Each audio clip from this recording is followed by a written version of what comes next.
How is everybody doing on this Saturday? Meimi mo. Until the end of November, I am production kawaii, latest and last generation ephemera's little fortune teller with Majokko Meimi desu. Hi, I am here. And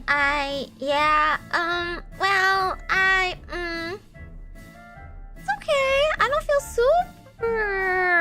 I don't feel dangerously jittery. I have locked away the rest of the cup of my pumpkin pie latte away from me. It's confiscated, you know, away. Not in this room. I have some water. I ate a few bites of food. Maybe it'll wear off. Hopefully it'll wear off. It's okay. We have long streams today. Long stream schedule today. Back to back. I'll do my best to stay alive and not crash. I am very, very weak to caffeine though. I tried my best to avoid it, but I wanted a little tasty snack. But I didn't want to go too far because I didn't want to walk and tire myself out before stream. And I already had boba this week, so I was like, what if I just go to my local coffee shop? And that is what happened. Hello! Hi. No, I mean like, what happens when I get caffeine is I get really jittery. And like, I feel like my heart is about to pump out of its chest and explode and die. And then I just lay there like and suffer the entire time. And then like get really, really tired because of it. And crash. Not good when I am out, especially. Because I can't lay down. But yeah. It's literally just from like coffee, and then I guess like if I drink too much soda late at night, maybe I won't be able to sleep very well. It never happens when I drink tea or milk tea or anything like that, so it's fine. Yeah. It's literally just because I wanted caffeine and sugar. To be fair, if they offered anything lighter, I would have taken it, but they didn't. The pumpkin pie thing sounded good. It sounded sweet. I like sweet things. It's my sweet tooth. But anyway, if I sound a little weird today, I don't think it will actually affect me. I don't think you will notice. I just think like maybe I might have to pause and be like, okay guys, I need to take a breather. Anyway, it was good. It was pretty good. It wasn't like it was like a local coffee shop, so you know, they actually make their stuff. And I wanted to try the special flavor or whatever. So it was pretty good. Although, to be honest, I had to add a bit more sugar into it. Their normal amount of syrup and sugar was not enough for me. I like my milk with a hint of coffee flavor and sugar. That's how I like my lattes. Yeah. The ratio wasn't up to par. But anyway, meow. Anyway, I also had something fun I wanted to show you guys first before we get started today. You guys want to see? You want to see? It's pretty cool. It's pretty cute. How many sugars do you normally put in? I don't know. In America, there's no like, you know, you just get the bags of sugar, right? They already have sugar in it because of the syrup, so I wouldn't know. I just pour. But anyway, I got something fun. I got something fun back that I can finally show you, and I was really excited about, and it looks really, really cute. So I'm gonna show you right now, but I'm gonna schedule it for next week. I will dutifully schedule it for next week. I can't resist showing you right now.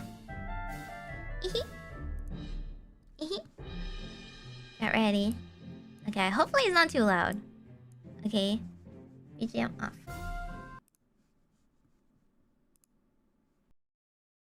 Oh, hang on. It's actually really dang loud. Sorry.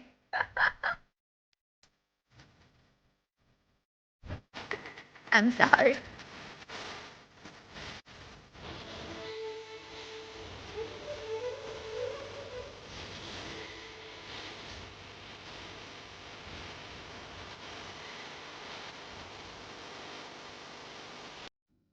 Anyway, at the trailer so far, I don't know. I kind of just want to show more. I kind of just want to show more of it. Isn't this so cute? This is the trailer I cut for like the music video. You know, like when you put a 15-second trailer in the beginning, so that like when you're on the waiting screen, it hypes you up and it looks really cute. Yeah. So maybe I'll open. I'll show you the other one I made, which is the short version I was gonna show afterwards. But yeah, it's actually so cute. I asked them to make it look like I wanted the opening part to look like the actual anime opening, and they did. It's so freaking cute, right? They made it look like the anime opening. Shiny Days cover! It's finally coming out. It's finally coming out. Okay, I'll show you the TikTok short version real quick, okay? I mean, like, literally, the members have already heard me sing this. I recorded this in members, so it's not like a super big surprise. I've been talking about it for months. I literally did it in September. So you can see just the chorus version that I cut for it. It's short.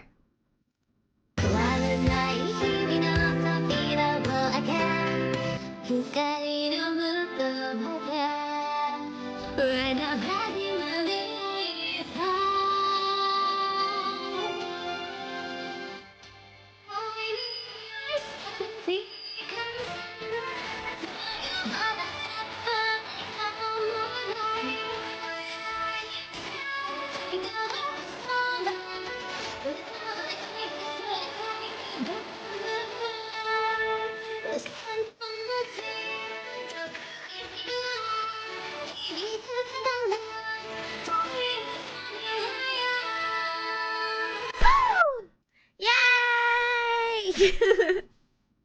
Yatta! It's coming out finally! I'm excited! I worked really hard on this cover. I'm very, very proud of it. It's super duper cute! It's so cute! It's Eurocomp. It's not in English. It's not in English. It's just the original song covered. I sang in Japanese. It has English words in the actual song. Yeah. So that's the chorus preview. Most of the music video looks like that, but I got to use the camping art from the Ephemera 6-month anniversary art. I was like, oh, we're getting camping themed art? Can I sing a Eurocamp song with it? And they're like, you know what? Go for it. Sure, use the art. I'm just like, why don't more people use the art? It's free art. Actually, it's so free. I got the chibis commissioned in addition to it, because I was like, I want something else, you know? How like Eurocamp has like the cute chibis in the opening, so I got 2 chibis. They were done in the style of my transition screen art. You know, the one where I go like Majokko, Meimi. I got the same artist to do it, so it's super cute. I'll show you the art and stuff after it premieres. But for the main visual, I used our merch art. Ta-da! Yeah, to spend money on it. I wanted to promote our merch, but it came out so late that I didn't actually get to use it to promote our merch. Is this still available? Can you still buy it? Maybe? I don't know. It's just been in my description for the longest time. I've just been copy and pasting it, or just redoing it with the same thing. But yeah, Shiny Days cover! It's one of my favorite songs. It's so cute. And singing it, there's like so many things in the harmony going on. There's several layers, right? There's just like lots of me going hoo hoo doo doo doo doo doo doo stuff like that in the background. So I hope you can pay attention, enjoy it. I'm gonna try to schedule it next week. So far, I was like, I'm not sure when I should schedule it, but maybe Tuesday or Wednesday. Okay, what do you think? Tuesday or Wednesday. I'll have a waiting room up for it. Yeah. Next week, by the way, I'm thinking I was already like trying to fit everything I want to stream. And it's a lot of things because a lot of events are happening and ending. I have to do the Nikkei anniversary. I have to do the rest of my Yu-Gi-Oh event. And I also wanted to play HoloCure. I wanted to play the new update of HoloCure. And then I have to finish the rest of my recording. Man. Dude, I don't know how much I can finish at this point. But I have to do the rest of my recording for my Production Kawaii cover karaoke concert sort of thing. So essentially my week is already booked for next week. But we're gonna do our best. You like the chibis? Yeah, they're so cute. Let's see. I'm gonna show more of it, but it's okay. I will try and be patient. No, like literally I woke up and then I was like, oh wow, like yeah, Tomo and Hio's cover came out and it's really good. And then I see Nano dropped she dropped like, hey, my cover's coming out tomorrow. Like huh? I literally got my cover back yesterday night, right? It got back yesterday night, so I made this trailer and I cut the little the short like size version, and I was like, okay, I want to drop it soon, but I don't know if Monday is too soon, so maybe I'll push it back a little bit and see if we can schedule it like Tuesday or Wednesday. Is that enough time? I don't know. Nano's just like, tomorrow. Like, oh, okay. Well, a good thing I didn't choose tomorrow. We have like a little schedule, right? And you're supposed to put anything important on it so you don't like overlap anything. And tomorrow's Isla's birthday stream as well, so most of us are trying not to stream or like streaming around it so we don't like overlap and whatnot. Let's see. And I was just like, I would do it Monday, but I don't know if Monday would be too soon after I post it and post the trailer, and people kind of like come back after the weekend and they're gonna be like, huh? You know?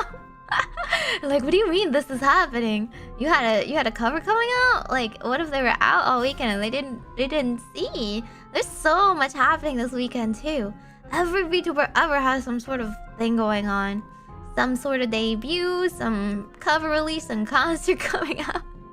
I was like, maybe we take a breather on Monday and I'll stream Monday and be like, hey guys, I have a cover coming out tomorrow or something else like that. Yeah, when Kaya also surprise dropped her cover, I'm like, dude, they need to let us know beforehand. I want to hype it up. It's so good. All these songs are so good. Right? You want more people to know about it. I mean, I'm also kind of like, I think 2 days is enough usually. You know, it could just happen. Surprise! But like, at least if you are proud of your cover, you want people to like have some time to like at least hit the bell, get the notification and whatnot. Okay. But anyway, that's my cute little announcement for today. And we can go on to our main scheduled topic. Andy Corpo. Andy Corpo. I'm gonna have to make my hands a little bit smaller. Oop. Oop. Does that look better? Okay. So, for today, it is like an interactive stream. So, I feel like a lot of VTubers, like watchers or people who are like looking to get into Corpo or whatever, or have been watching different types of Corpo for a long time, I feel like they have a lot of preconceptions about how things work. Some Corpos for sure have like a way of doing things, and then other Corpos might like either follow suit or do their own thing, you know. So it kind of depends. And I wanted to kind of like have this open debate where you guys can tell me what you guys think. Of course, still following the rules. I do still have rules.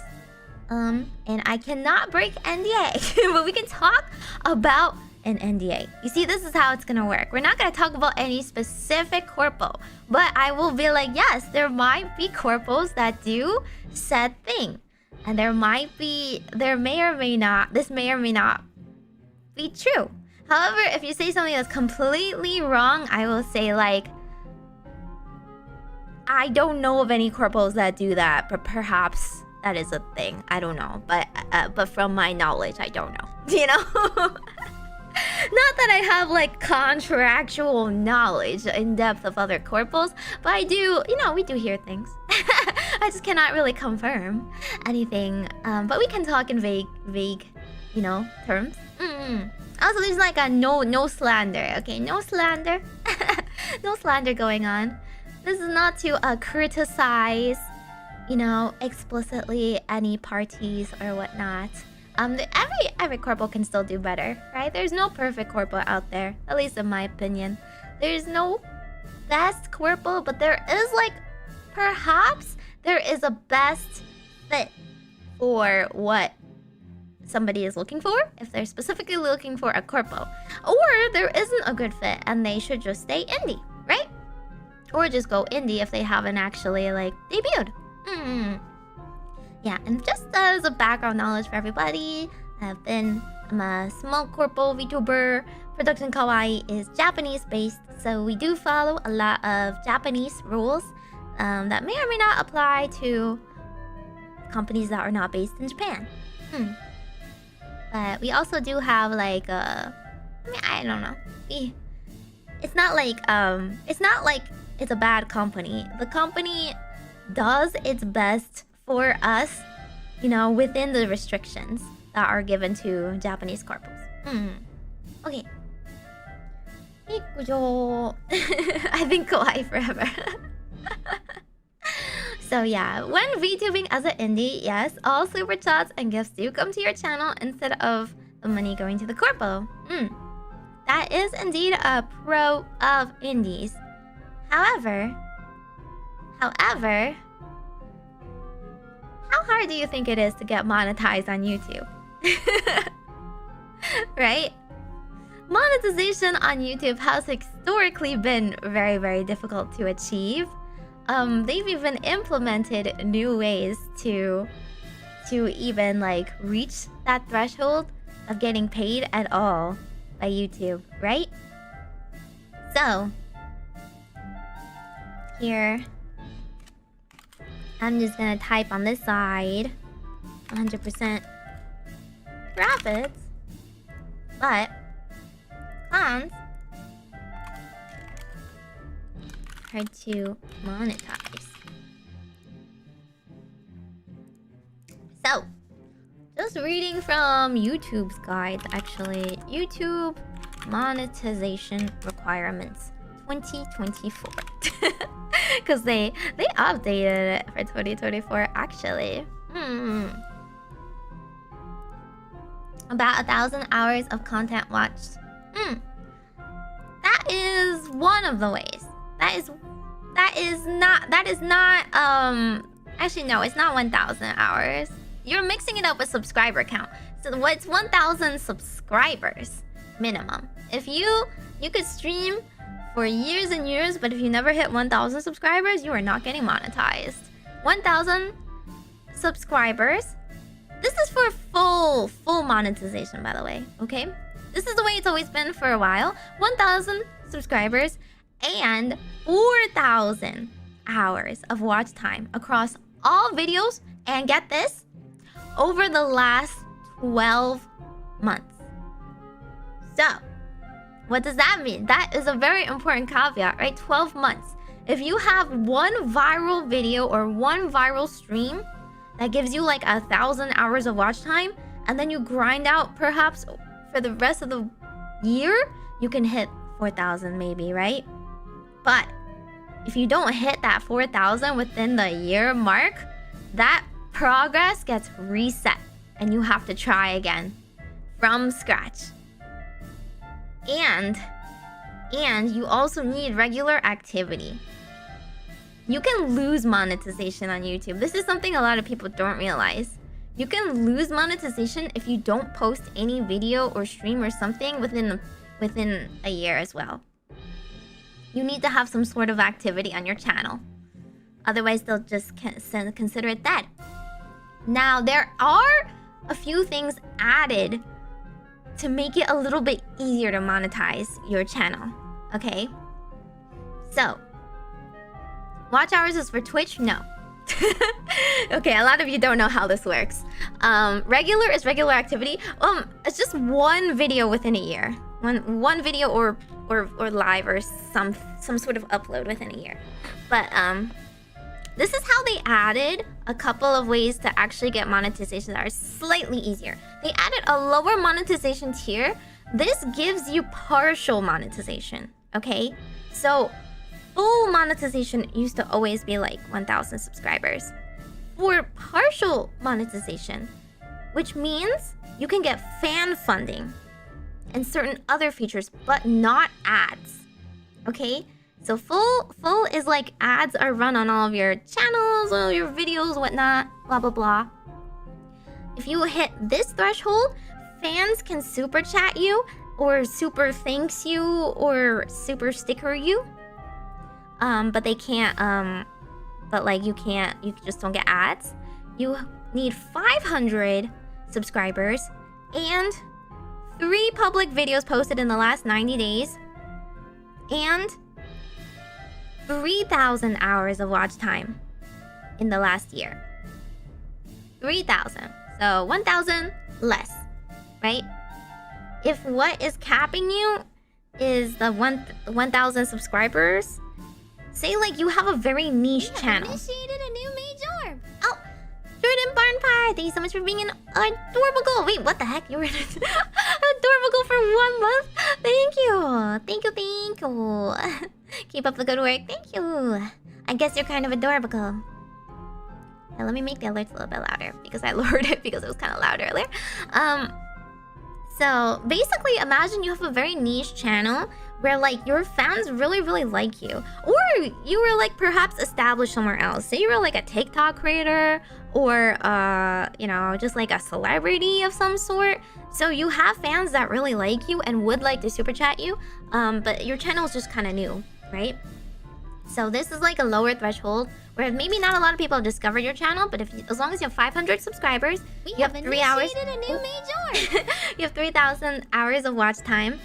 And I mean, you have to have at least like 3 videos on that channel in the past 90 days.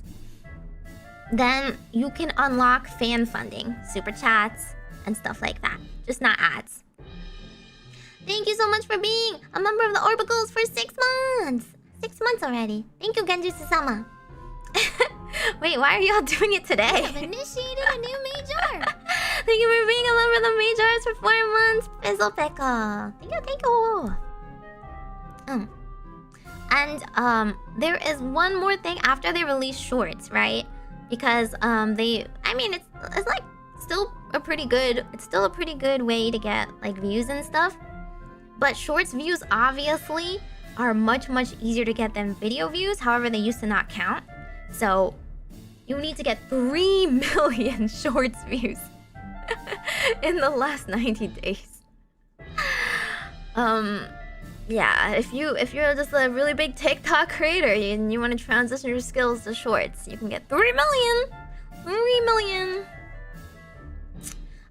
This is for like the easier way. If you want full monetization, you actually need 10 million. 10 million shorts views over the last 90 days to unlock ads on your shorts as well. Yeah. So, given all of this, pretty dang difficult for some nobody to start a channel tomorrow and hit monetization on YouTube, right? A little bit difficult. I think I will also, hang on. Let me also give you an idea of how much watch time you might get from a video, because you're like, what the heck is watch time? What does that mean, right? I've never streamed, so how does YouTube count it? Honestly, I don't know. really know how their math works either. But after a stream, they give us data immediately after that stream finishes, and then they start like messing things up, which is, yeah, thanks YouTube, right? So they give you like a view count, they give you like average view duration on your stream, you know, and they give you total watch time. The total watch time there is what's counted towards your channel. So for example, my last Yu-Gi-Oh stream, when I finished streaming it, it gave me a view count of 1,300. This gets cold immediately after it goes public, by the way. They like, after the video, after you live stream it, they start recounting some views, I think, based on a lot of people that like get dropped into the stream and then like click away for a certain amount of time. Oh, hello! Thank you for the raid. Welcome. Hi. How is all the ramen and the cheese? Oh, things that shouldn't have cheese. By the way, if you guys haven't, go stream Hyori and Tomoe's latest cover on Hio's channel. It's really good. That's really sweet. I like that song a lot. Make sure to go stream it. Thank you for the raid. For everybody who does not know me, until the end of November, I am Production Kawaii, latest and last generation of Amira's little fortune witch, Majokko Meimi desu. And I have drank half a cup of coffee today, and I'm on a roll. Feasting on girl dinners? I don't like. Initiated a new major. Jello Noel, thank you so much for being a major. One of us. The rated message is because they were rating submissions for dinners. Some of them were indeed girl dinners. We have initiated a new major. I saw those pizza rolls. Okay, that's also what I had the other week. Initiated a new major. Oh, thank you so much for gifting. Thank you for gifting 5 members, Jello Noel. If you got one, make sure to thank them. Initiated a new major. And spam your new major emotes. One of us. So today, for those of you who just dropped in, oh, I guess I also teased a cover of mine that is coming out next week. You guys want to see it again real quick? You want to see the teaser again real fast? But I'm also coming out with a cover finally, a solo cover next week. And then we're talking about indie versus Corpo VTubing, and I'm explaining how exactly to get monetized on YouTube, but it ain't easy. Okay, let me open it again. Where did I put it? Okay, this one. Wait, hang on. I forgot, it's still loud. I apologize. Okay, let me know. Is this volume better?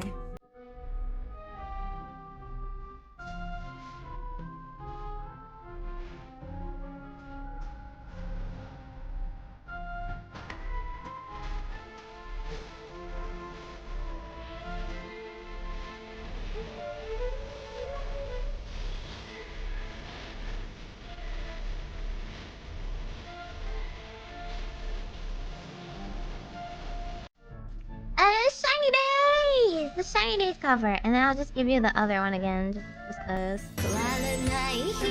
Oh, shoot. I forgot. Not showing.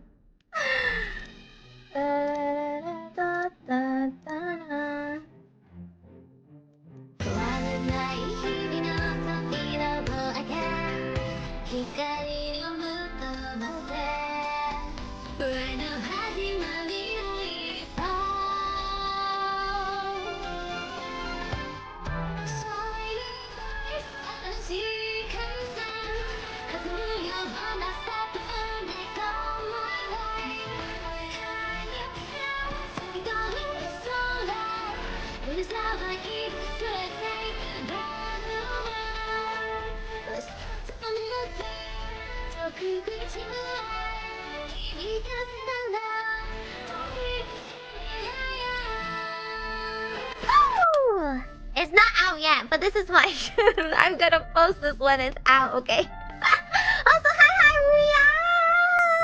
Yeah, we get to finally introduce Rhea. Rhea's been in my chat before because she's my friend. I've also been in hers. I've rated her on Twitch. But we're gonna be watching along the Noah debuts after the stream. It's gonna be at 9 p.m. 9 p.m. EST. 6 p.m. PST. I want to say hi to Rhea. She also released a banger. Oh my god, the original song is so good. Dang, production value is insane. Lyrics by Moni too. Man, jealous. No, just kidding. I'll learn their song and I'll sing it sometime maybe. Although I can't auto-tune. You know, I can auto-tune a little bit. But yeah, I have a cover of Shiny Days because Eurocamp. I wanted to use our 6-month ephemera anniversary merch art for the music video. So it's camping themed and I love Eurocamp so much. And I did the cover. It's finally coming out, but it's gonna be Thanksgiving themed now. Ignore the fact that I recorded it a long time ago, but it's gonna be Thanksgiving themed. So we can hang out next week, tomorrow. Actually not tomorrow. Next week is tomorrow if you consider Sunday the start of the week, right? Yeah, exactly.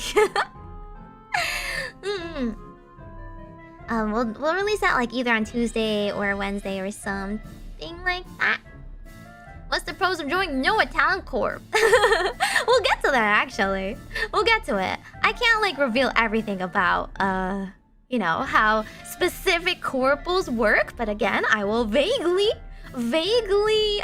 say some corpos offer certain things. What I can say is Noah is an adoption style agency, meaning that VTubers already existed and retained their IP before and after joining.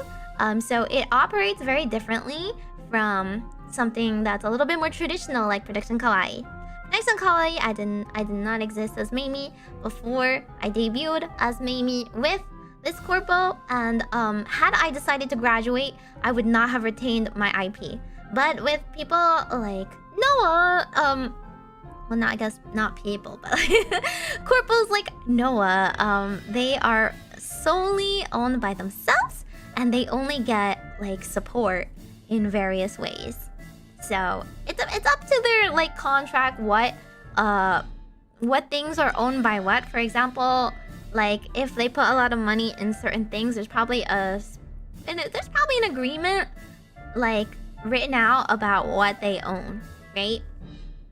For me, for example, we are as exiting VTubers that are indeed keeping our IPs, we're going to have a list of things that are written out that we will retain, right? And there's certain things that we will not retain.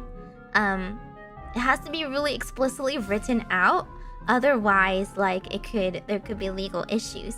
One of the things is, I've mentioned this before, but one of the most important things is management has said that they sent out emails to all the artists that has worked with us, right? So they go through every artist that has made any sort of merch, any sort of like handling for our specific IP, and let them know like, hey, we're transferring all of the VTubers' rights to themselves. Now, if you have any issue with them using your work, please reply to the email. Otherwise, if you do not reply to this email, then you are agreeing that you are letting them have this. And this is very important because technically the contract each artist has signed is with Loi Inc., which is Production Kawaii. So technically I would not be allowed to use things that I contracted through my company because the agreement is not with me, Majokko Meimi, the individual. So they're transferring this right to me. And if some artists are not okay with it, most of them are gonna be okay with it, right? Because it's like just like art that they let us use, or like overlays and stuff like that. But sometimes they'll be like, they're okay with us using it, but they're not okay with us having their email and contacting them further. This is also like by artists, right? Sometimes like artists only want to work with a company, so they're okay with us having what they already made, but they don't want to work with us further. And that is the case with my model artist. They only work with companies, which is why if I ever get another outfit, I have to go to a new artist. But everything that's worked on so far is still mine. It's also the case with merch. Merch rights have been signed and paid for by the company. If I want to like resell stuff, I would not be able to resell with most of the art. I can with my model, however, because like that is like an agreement that you make when you make a model. Obviously, you have to buy all rights to like using that art for anything, right? You're not just streaming it, you're also like producing like, you know, everything in its likeness. So any kind of merch and stuff with like my existing Meimi model is still okay. It's still fine. But like, you know, past art that I have sold in the past, I would be able to like sell what remaining merch I had in my hands, but I would not be able to reproduce that art in anything else. So like my birthday merch or the 6-month anniversary merch, I would not be able to resell it in any form, in a new fashion. Could I start an LLC? Could. It would be too expensive. I don't think I would benefit much from that. Generally speaking, VTubers are not full-time employees. We are freelancers. We are not protected by certain rights. We are only protected by anything that a freelance contractor would have, you know? Otherwise, like, you know, full employees would require, like, benefits. They would require, like, work hour times. They would require, like, a lot of things that are overseen by labor laws. The only thing that has changed recently is that there is now a US law. This is not applicable for every country, but a lot of places in Europe also have this. Have implemented a new thing where there is now no non-compete. So it is now illegal going forward after the law has been in place that you cannot have a contract that states you cannot stream in something from like exiting the company. So before, many companies may have put in a non-compete, right? Like you're not allowed to stream on your with anything like similar or just like have competing activities, right? Perhaps you're streaming at the same time or like very soon after on your own accounts and stuff. If you're doing anything very similar to VTuber activities that might like take away from like what you're trying to build with the company. However, they can't, even from before, they can't control your own likeness. So if you were doing things under your real name, like your own like work, day-to-day IRL responsibilities, your own like social media like that under your own name, they can't stop that because you it's not like you you like own yourself, you know? Like you're not like making a persona, you're not trying to be a VTuber, so you're not competing with VTuber activities. You're operating as yourself. They can never stop that. However, they could stop it if you were trying to do something very similar. Yeah. So that is a case-by-case basis. But from now on, there's no non-compete. So you technically can't be stopped from making a new VTuber even after you graduated or left like right away. And like continuing on as streaming activities. This is actually something that I heard within like voice actors and other special guests in the US. They have complained, for example, when they were invited to AX. I don't know if you don't know, AX is like Anime Expo. It's a really big con in LA. And so like what they have is they have a contract for guests in like voice acting and whatnot to appear, and perhaps they like give signing or do panels or whatever, right? They have a contract, and in the past there have been voice actors that complained about this kind of non-compete. Was like if they had to sign it, they would not be able to appear in other cons for a set amount of period. They would not be able to go to other like West Coast cons, or they would not be able to just go to cons in general. And like this was rather unethical, honestly, because that's their livelihood, right? Like you are not paying enough to cover that amount of activity that like would be hindering their career. So this is actually a very good thing. Like, voice actors should be allowed to go to con appearances. They're paid for it. They're paid for their time. This is how they get like connections in their game or themselves out there. So this was actually not, this had nothing to do with VTubers, but it was like implemented for a lot of like small freelancers like that, right? It was rather unethical to block them from stuff that is like their livelihood. They need to make money. Yeah. Yeah, exactly. It's unfair because like, you don't pay them enough to cover that. So a lot of them had to turn down that kind of appearance contract because like, hello? Like, going to one con once is not worth it if they could go to like several smaller cons in the same period of time, right? So yeah. So I mean, I there's a lot of questions. I think I'll try to go in a order that makes more sense to explain. But for something like Google AdSense, for those who don't know, is how you get paid on YouTube and how you monetize. You cannot actually set one up while there is still another one.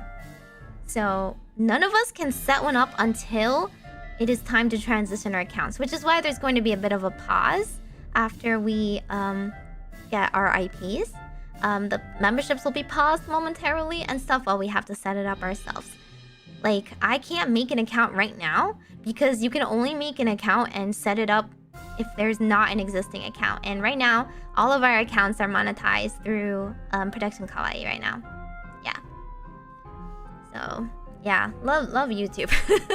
Twitch as well, actually. Since I am also on Twitch, Twitch has a weird pay schedule. I actually don't get my Twitch set over until the very last payment goes through in December. So I'm gonna have to wait for December sometime, the last paycheck to go through, because it covers my November activities, which they still make money off of. And then after that time, it'll transition to me. So it'll be a bit later. Twitch is not exactly December 1st.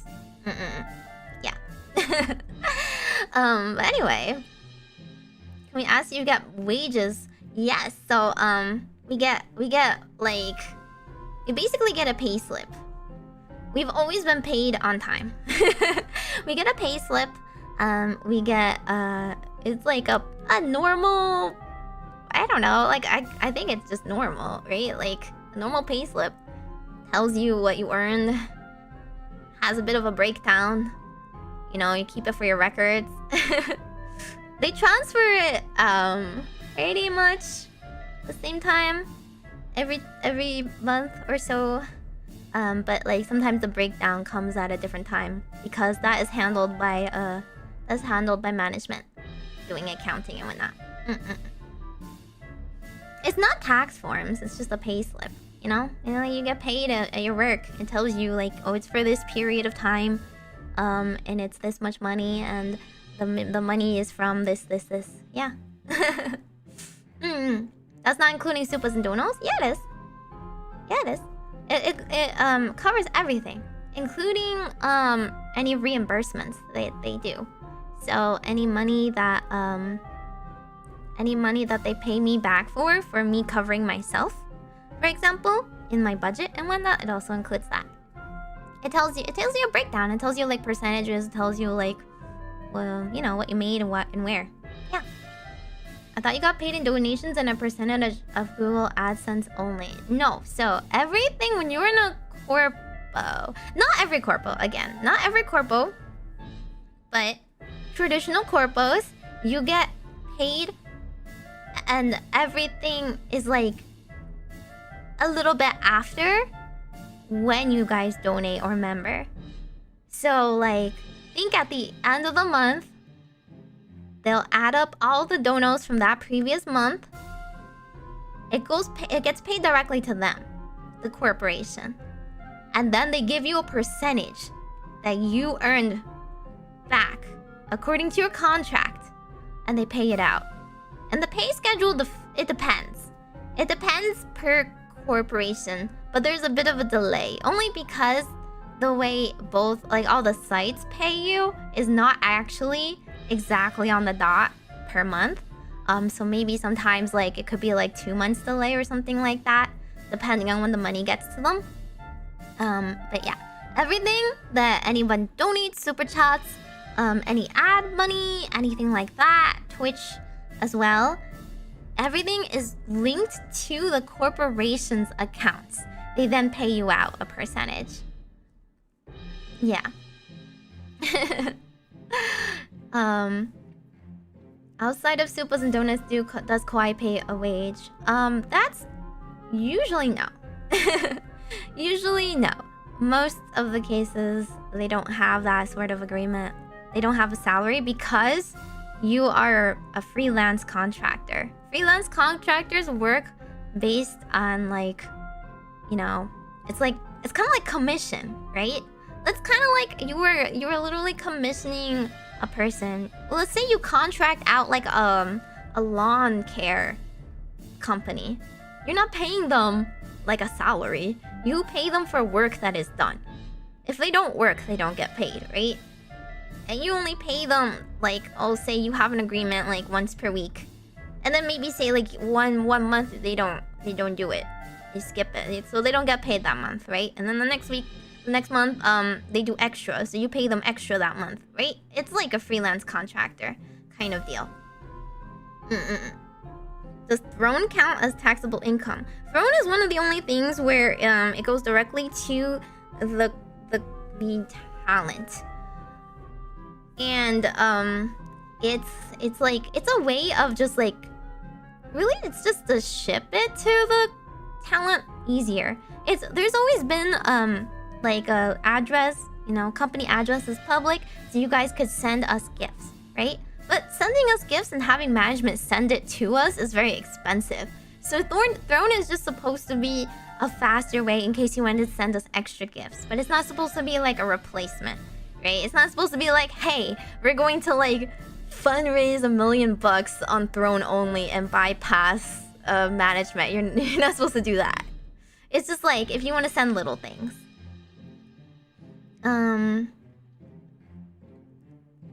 Yeah, I don't know where you heard the weekly wage. That's crazy. No VTuber really does that. Some companies maybe if they want to do like an extra like bonus thing. It's very rare though. Very rare that they would ever do that. Company works more as a middleman who takes a cut of your earnings. It's more like, well, again, it's kind of more like I'm working for that lawn care company. Say I'm an employee. I would not have gotten work if I didn't work for that like company. I could, right? I could go out and advertise my services as a weed whacker or whatever, but I probably won't get regular work that way. So what I do is I make a contract with that lawn care company. That lawn care company sends me work and sends me out when people ask for me, and then they pay me a cut of the total. That's kind of how it works as a contractor. So indies, of course, indies can get 100% of the profits, but there's nobody getting their name out there, so they have to fund 100% of it themselves, right? And a lot of this stuff is not cheap. Very not cheap, right? Magical weed whacker. Is there a quota of how many hours or days you have to stream? Yes. Every company has that. Every company has that kind of agreement. It depends based on what company you work for, but an agreement is made that you have to stream for a certain amount of days per week, and you have to do a certain amount of minimum hours usually per stream, not like in total, but like I mean the total kind of like comes out like that as well. Let me actually type that. I think that's kind of. And of course, like the management is usually pretty lenient.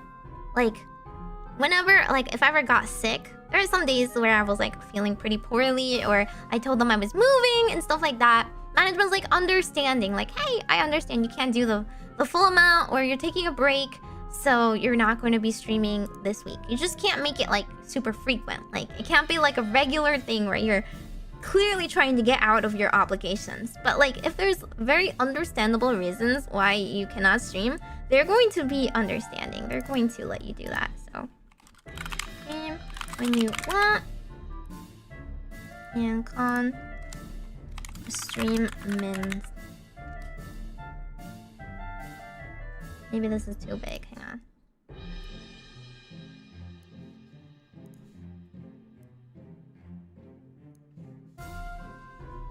Da-da-da. Yeah, I mean, my manager is Foodie-san. Foodie-san's great. She's always like, oh my god, get some sleep. Why are you replying to me at 4 a.m? They're always like, why are you replying to me at 4 a.m?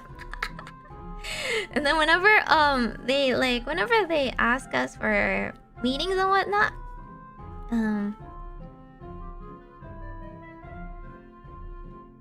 yeah, I know my hat is too big. Okay, fine, I'll just take it off. Okay, whenever they ask me for meetings and stuff, they give us like some times and see like we sign up, right? And sometimes they'll sign up for something at like later at like 1 a.m. and then they'll feel bad. And Foodie's like, oh my god, you know, I'm available for earlier that day. You can pick an earlier time. Like, okay. I'm awake anyway, but okay. Yeah, most employers are indeed pretty reasonable when giving sick days. Back when Ionia debuted, there was a rule they couldn't or shouldn't stream more than 2 hours. Interesting. Yeah, we don't actually have a maximum or anything. They kind of told me that, like, maybe you should do shorter or cut it in 2. I didn't really listen. Oops. But then they were like, okay, well, maybe if you stream really, really long, you might want to do it on Twitch as well. And I'm like, okay, I'll do that. Yeah. YouTube, it's not very favorable if you stream for a very long time as opposed to Twitch. But it was a suggestion. They don't really like police what I do. There's only like a couple hard and fast rules about what you can and can't say, but that's like common sense stuff. I don't even know if I should put that as a pros and cons, but sure. I mean, you know what? There are certain things. No rules except TOS. Right? No rules except TOS on whatever you are streaming on. And then rules of conduct. It does apply for a little bit more, you know, than just what you can or cannot say. Obviously you can't say anything controversial. You can't talk about topics that are you know, just like bad ideas in general. But of course there's also like different rules in terms of like you can't do anything illegal, you can't stream anything that may be illegal, right? And of course you also can't like stream whatever you want because there are perms. Ah! Yeah. Thank you for subscribing for 3 months, Tadas. Welcome back. Ooh, another month gone. I hope you're doing well. Thank you. You're doing well as well. Perms is a big thing, I feel, that a lot of people know about, and that's like a big consideration, right? Do Corpo object to swearing during streams? Depends on what. Usually a little bit of light swearing is fine, no matter what Corpo you join. Kawaii is like, we're not against it, but we generally try to hire girls that won't be super explicit, you know? Because that's just not our vibe. We generally hire just like kind of good girls. But like, I think all VTubers, especially ones in a company, they like, this is like the extra consideration you take in realizing that you represent a company. So I guess like, I'll just put that as well. No pressure. Yeah. Oof. This is so long. Hang on. I'll make it even smaller. So here. Oop.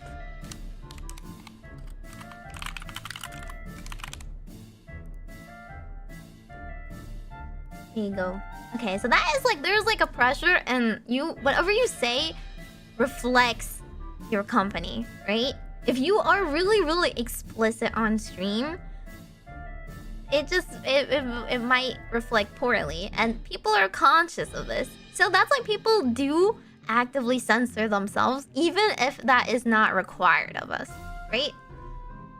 So like, some people just don't really want to drop like F-bombs as much. But that doesn't stop us, because there are clearly girls that do, right? Kaya gets to say whatever she wants, pretty much.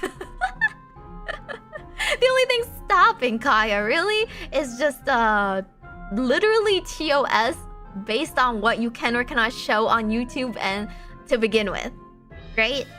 That's not in place to be like, Kaya, you're not allowed to have fun. It's literally because, like, Kaya, your channel might get banned. You might get demonetized. Like, yeah, if she wants to do it at her own risk as an indie, she's free to do that now, right? She can show whatever risky models she wants.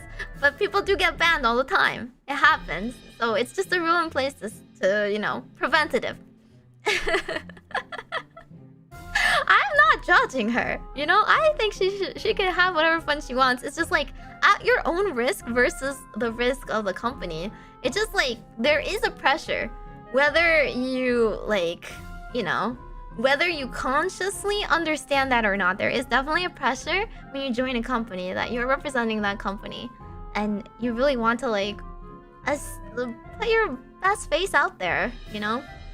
You don't want to be known as, like, some sort of controversial figure, and people are like, oh my god, Production Kawaii hires that kind of girl, right? Like, you really don't want that getting out.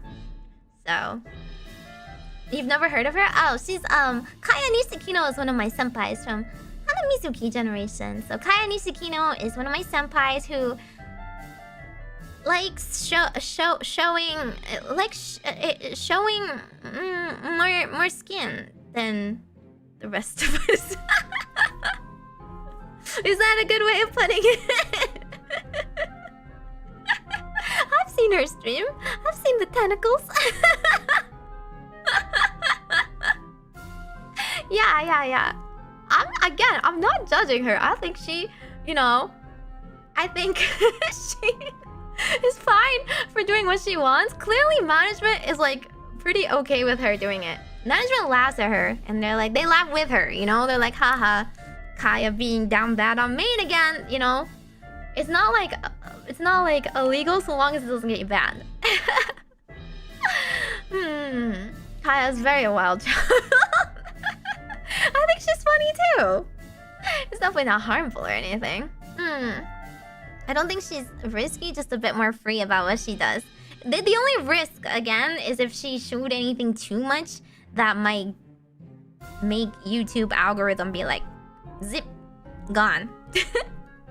YouTube and Twitch is both not the best sites for enforcing their policies equally, and for a lot of nuance in enforcing rules. You never know. You never know. Some people like cross the line all the time and are fine, and then one person crosses the line like one time and it gets their channel nuked. So you never want to risk it. But yeah. She's pretty conscious about TOS. Yes, she's pretty conscious about TOS, but the rules are in place to keep it in our minds, you know? To remind us to be conscious of something like TOS. Yeah, but anyway. There's another difference. As an indie, you have to deal with YouTube yourself if you get banned. This is also true, yes. YouTube, unfortunately, YouTube and Twitch, unfortunately, is kind of a numbers game.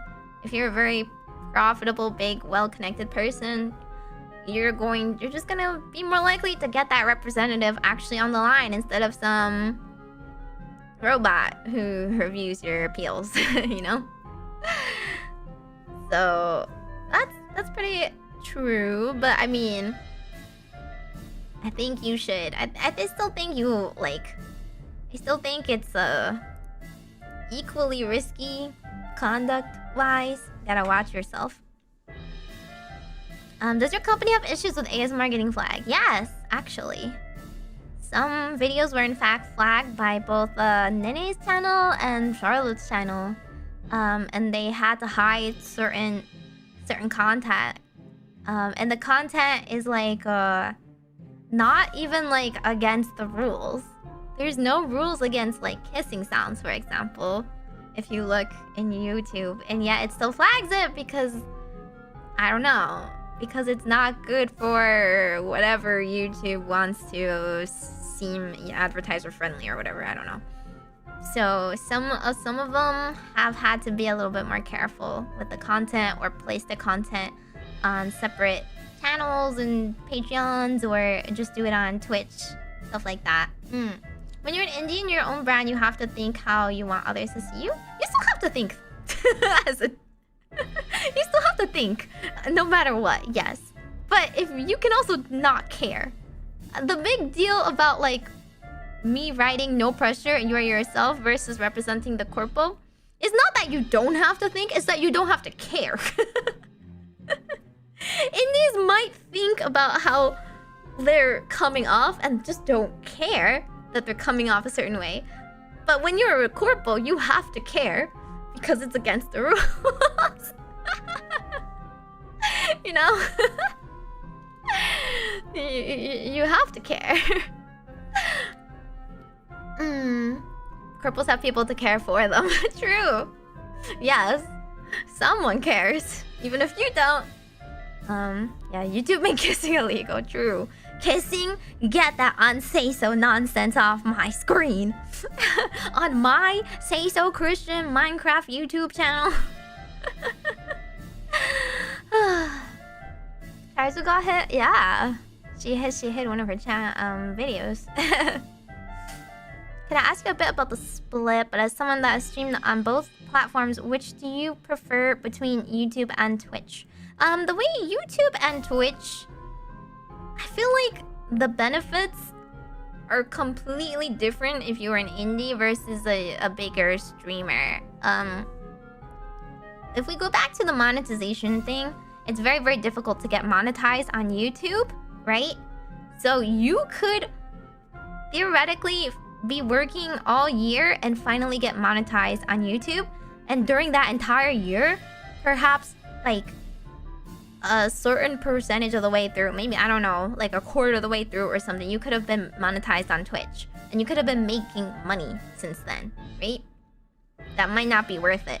But then if you get monetized really quickly on either platform, you do technically get a little bit of a better split on YouTube for certain things and a better split on Twitch for certain things.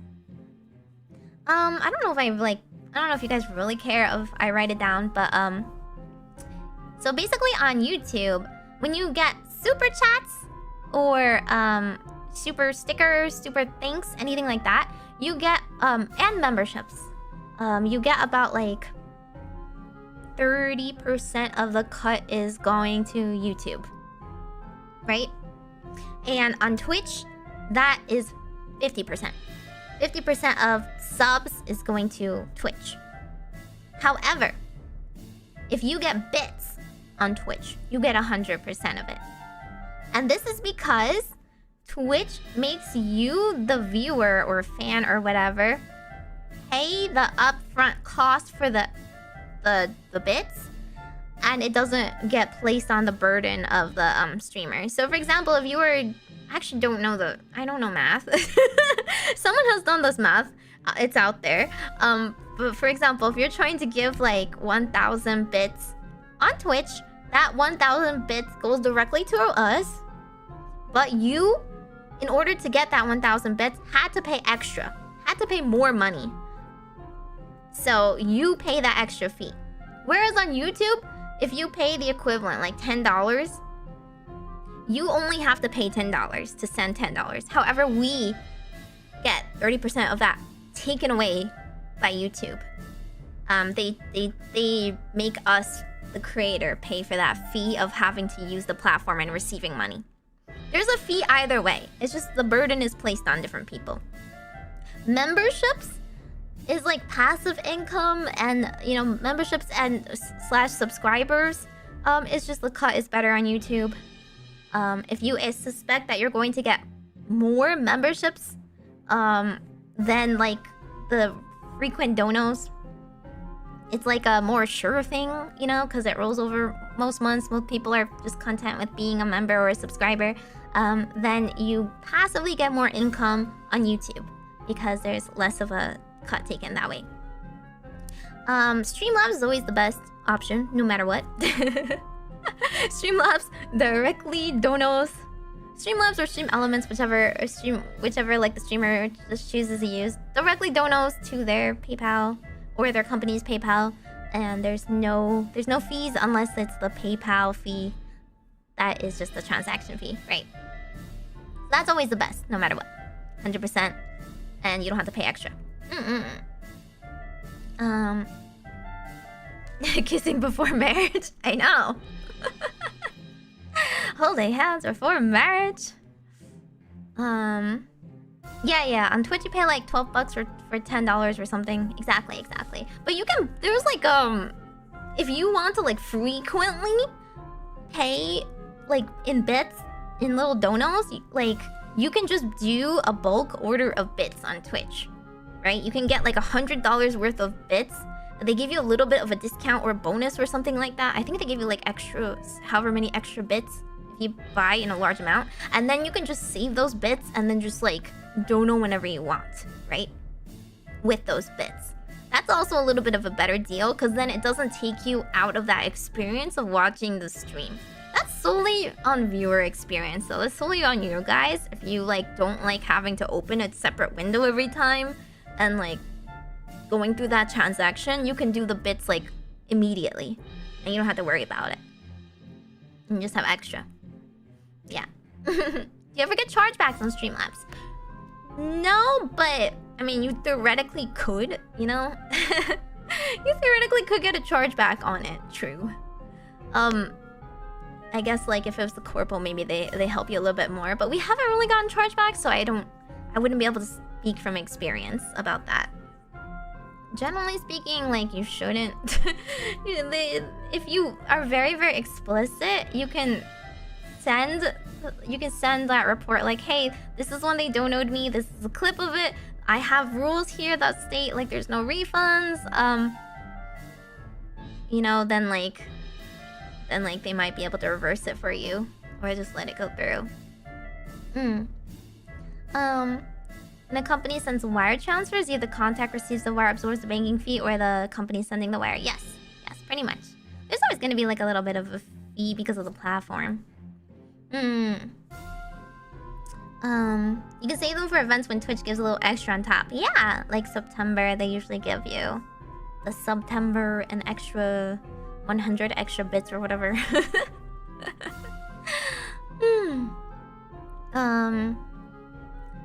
Also, okay, here's the thing that I guess you guys wouldn't think about as much. If you happen to get a lot of views, at once, or VOD views or something like that, YouTube is also better. YouTube gives you ad revenue. Says that is a very cultured yes. Miscellaneous very. Thank you so much for the super. Question: corporate VTubers are like freelancer rather than employees, so lack the protection of an employee. Yes. Example: labor laws and worker protection. There are still some labor laws. Okay, this. It's not like there's no protections whatsoever for freelancers. Okay, there's definitely some protections, but what they lack is things like, you know, they lack the abilities to like they lack, you know, health insurance. They lack like salary. They do still get some protections. This is definitely varied based on where you're located though, and the company does have to be aware where they're hiring from, what the laws are like locally. Does every contract take this into account? I don't know. I don't think so. But like I'm certainly like we all read our contracts before we get into them, and it's up to you to like see how enforceable it is and what you agree to follow, right? But like, for example, if the contract stated you had to stream every single day and you had to stream like an insane amount of hours, that would probably be breaking labor laws, right? After a certain amount of period of time you do work, usually as a freelancer, usually, not every, I don't know anything about like global worker protections, but like if it was like the amount of hours, it would be like a full-time or like overtime or some other inhumane amount, then there would be some sort of protection that would be like, hey, you required way too much work and you're not giving any benefits. That's not allowed, right? But that's like a requirement sort of thing. If the company doesn't require it and you do it, that could be on you, you know? Because it's not like the company is forcing you to do stuff. So, but yeah. One thing to consider on the Twitch versus YouTube debate is YouTube does give you a lot more ad revenue. Twitch does not give you that much ad revenue shares. YouTube does give you money. It's not like though. It's not gonna like, you know, make it or break it if you are trying to make ends meet. But it's like a good, decent amount of extra money in your pocket every month. You know. Ads are much better on YouTube side, and that's why you need the full monetization if you want to make it. If you can't meet the 1,000 subscriber, 4,000 watch hours thing to get full monetization, you miss out on the ad revenue. And you can't get everything monetized as well, so you can't get anything like singing on YouTube. You can't song covers and stuff. You can't really monetize. Because that's someone else's, you know, copyright. You can monetize your own. You can monetize your own creations. And I feel like most people know this, but like copyright is kind of stingy, kind of scary on YouTube. Whereas Twitch, it's like, well, you can just delete the VOD. It doesn't have to happen. They might give you a warning, they might mute some of your stuff, but like, you can generally be a little bit more free on Twitch. Live streaming with like music and stuff like that. Yeah, money's still money. Definitely not on shorts, but definitely on like actual YouTube of like normal length videos and live streams. You do get ad revenue that way. Let's see. Okay, there are a lot of questions. And you gotta hope you live in a country with free or cheap healthcare. Only if you want to do it full time. Honestly, you shouldn't be doing it full time. You should not be a streamer full time unless you really know you can make it. If I'm allowed to ask in Corpo, are you an employee of the company where you get paid bi-weekly or monthly? We've this has already been covered. No, freelancer is always percentage. It's always commission based. There are pretty much no companies that give you an extra wage or salary or anything. It's always like a sort of monthly payment. Yeah. Twitch has been going after VTubers a lot lately.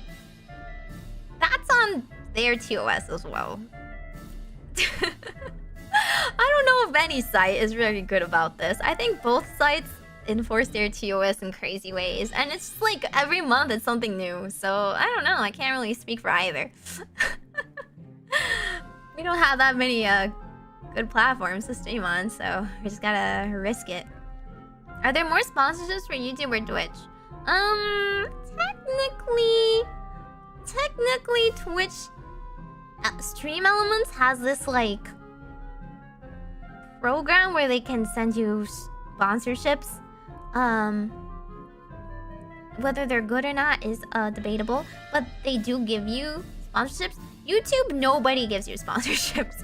YouTube, you have to go find the sponsorships yourself. And that's like one thing managers can be good for. They can help you get sponsorships, right? They can help you broker a deal if they have an existing network. And that is a good reason to get into a company or agency. If they have existing ties or ways or knowledge of networking and getting you sponsorships, right? As an indie, you can still get sponsorships. However, you have to do everything yourself. You have to prove that your channel is blah blah blah, advertiser friendly and whatnot. And it's a little bit easier to market yourself as a company because the company has greater reach than you yourself, right? The company usually has more reach than any individual. If the individual has more reach than the company, then just you can just go get your own sponsorship, that's fine. But at least you have a manager to work it out for you. Are you allowed to collab with anyone? This also depends on the company. Some companies are pretty lax about it. Some companies allow you to collab with anybody. With us, we just have a couple of rules in place, but it's not like we usually have to get permissions apart from that. So if I wanted to like collab with most people, generally I can just do it. As long as I follow the rules. Usually it's like the very obvious rules people can think of. No like very controversial people. For us, it's also like no like R18 content creators. We don't want to like we don't want to like really associate with anything that's like just too out there for us, for our brand and stuff like that. Nothing like risky, but like say like I wanted to I could like collab with an indie girl like tomorrow, right? I could do it. I don't have to ask. As long as I do my due diligence, right? I have to make sure that that collab partner is trustworthy. She doesn't like go off the rails, say anything that like that might be bad for me. I have to trust them. They're trusting us to do our due diligence in this case. There are some companies that allow you to just do whatever you want, right? And there are some companies that require like permissions. So you might have to submit the permissions and the manager has to do their due diligence and check over who you're trying to do collab with and what you're trying to stream and stuff like that, and make sure it's an acceptable topic for them. I have actually collab with somebody that had that sort of thing. They told me, oh, I'm sorry, I can only get back to you in like minimum 5 days notice. Minimum 5 days notice. Gotta make sure my manager approves it.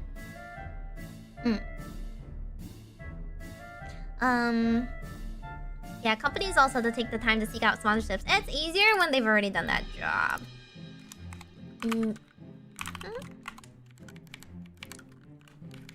Sponsorships. Let's see. Reach out yourself. I think this is like not just sponsorships, like it's also networking, right? It is so much easier to network in a company. People already notice you. People already know that you're attached to the brand. If people already trust that brand, then they don't need to do extra research into you.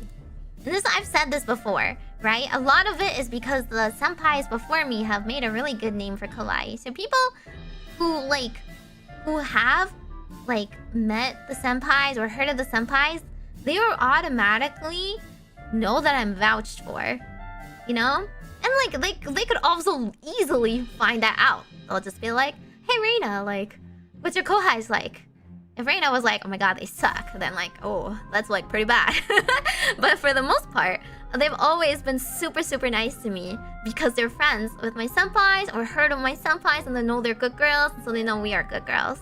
So all of Amira, for example, we've like been able to talk to people that we've like probably not been able to reach out to before because we had that vouch, and that's been really nice. They've always been like super nice and like welcoming to us. Not that they wouldn't be if we were indie, but it's just like, you know, they don't have to be reserved. We're not some like nobody with like no background, no history. They know like generally speaking how we're gonna conduct ourselves, right? Would she do that? No, Reina's like the nicest. You ask Reina, she'll feel like, oh my god, I love them. Oh my god, they're so nice. In fact, like our senpais also tell us who to reach out to. You know, they're always like, oh my god, I'm friends with this person, I'm friends with that person. I can get in contact with that person, right? So generally speaking, they always help with that.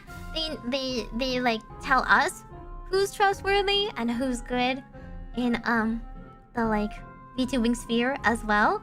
And then of course networking also applies to our managers who know who in terms of like commissioning are good to work with.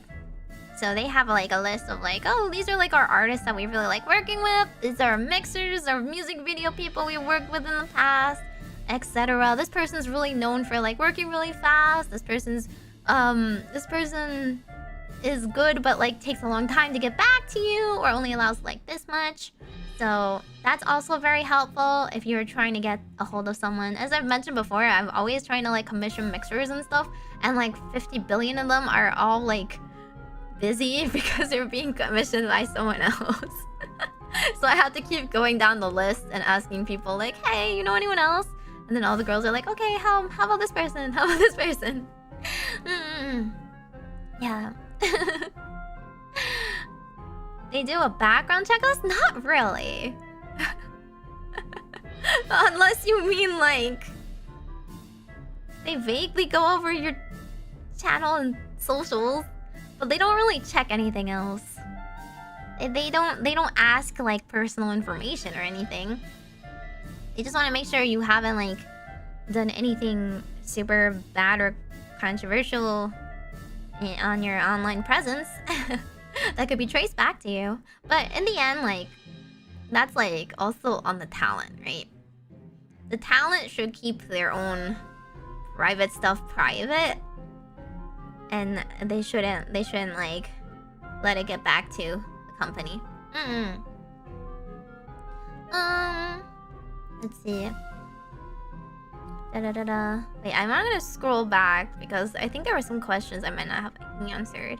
Although I was gonna tell you like how much a watch hour was gonna take.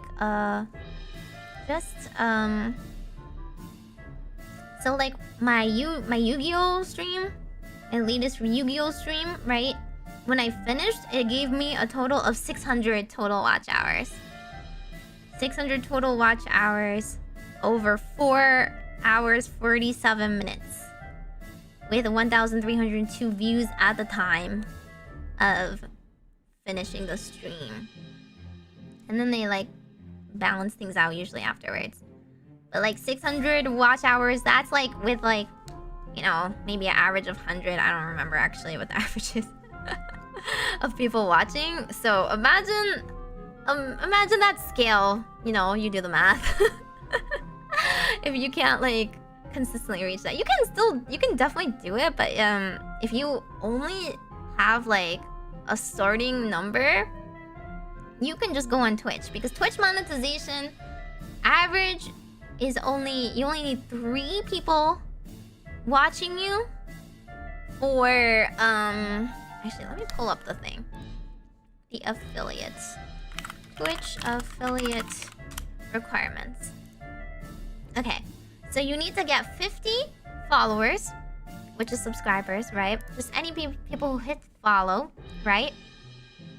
You need to stream for 8 hours total. And stream for 7 different days. They have to be on separate days. And then the average has to be a CCV of 3 viewers. Now this is very difficult for people who have started out with absolutely nobody, right? Nobody watching them. But it's just like, it's still much faster than if you had 3 viewers CCV and 50 followers for YouTube. You can go a very, very long time without reaching monetization. You might not even get it in a year. Whereas on Twitch, you can get monetized as long as you hit that. Okay, let me see. Was there some other questions? No 7-day endurance stream? Actually, it does count separate days like that. If you go over midnight, it counts them as 2 different days. So it's actually fine. But like, I just mean that you can't do 8 hours on one day and count. You have to like do it across 7 different days on Twitch is all. But it's not that hard. Are there extra fees commissioning people like artists and mixers when you're in a company? Yes and no. Yes and no, depending on a couple of things. Some people might charge extra. It's depending on the artist and mixer. Usually, though, they just charge VTubers in general a commercial fee, which kind of sucks. Because if you're a small VTuber, you're just not gonna make that kind of money back anyway, right? It's not like honestly, I always think it's not like you pay $100 extra for this art piece. You're not gonna make $100 because you posted this art piece specifically. It's not because of this art only that you get $100, right? But it happens. So you usually have to pay like some sort of commercial fee, for streaming it in general. But this is like consistent if you're indie anyway. Some people might charge a little bit extra for corpos, but we're small corpos. Generally speaking, they don't charge us that much more or anything like that. And maybe if you're like, if you're like Hololive, yeah, they probably charge a lot more because you do earn $100 on that art piece. Let's see. VODs add to the hours, don't they? VODs? For what are we talking about? Oh, to the watch hours? Yes. Yes. VODs are most YouTubers are not streamers. Most YouTubers just like upload, and that is watch hours, right? That's the amount of people that watch however long. Watch hours is just like it's supposed to be like each individual how long they watched for. They keep track of that, right? And add it all up. So it's kind of hard to really gauge. But even if you have like not the highest ECV, if you have like 20 or so, right? I think you could definitely grind it out on YouTube. It just takes a while because there'll be people that come in and drop out, or people that like stay for like just a few hours, but like all of that counts towards it. Even if people come and leave, it will still add to the watch hours. So I do think you should still try to make it on YouTube, but you probably should simulcast. You probably should not only be on YouTube if you're an indie without like 1,000 subscribers. Like Goddess Lux. Thank you for resubscribing for 4 months on Twitch. Thank you, thank you. Okay. Sorry, since I came late, do I have to ask what are the rules on my game streams now? Okay, so like if game perms, right? I didn't really talk about them because I feel like most people know about them, but it's pretty obvious. Generally speaking, no pirated stuff, no emulators that are like illegal.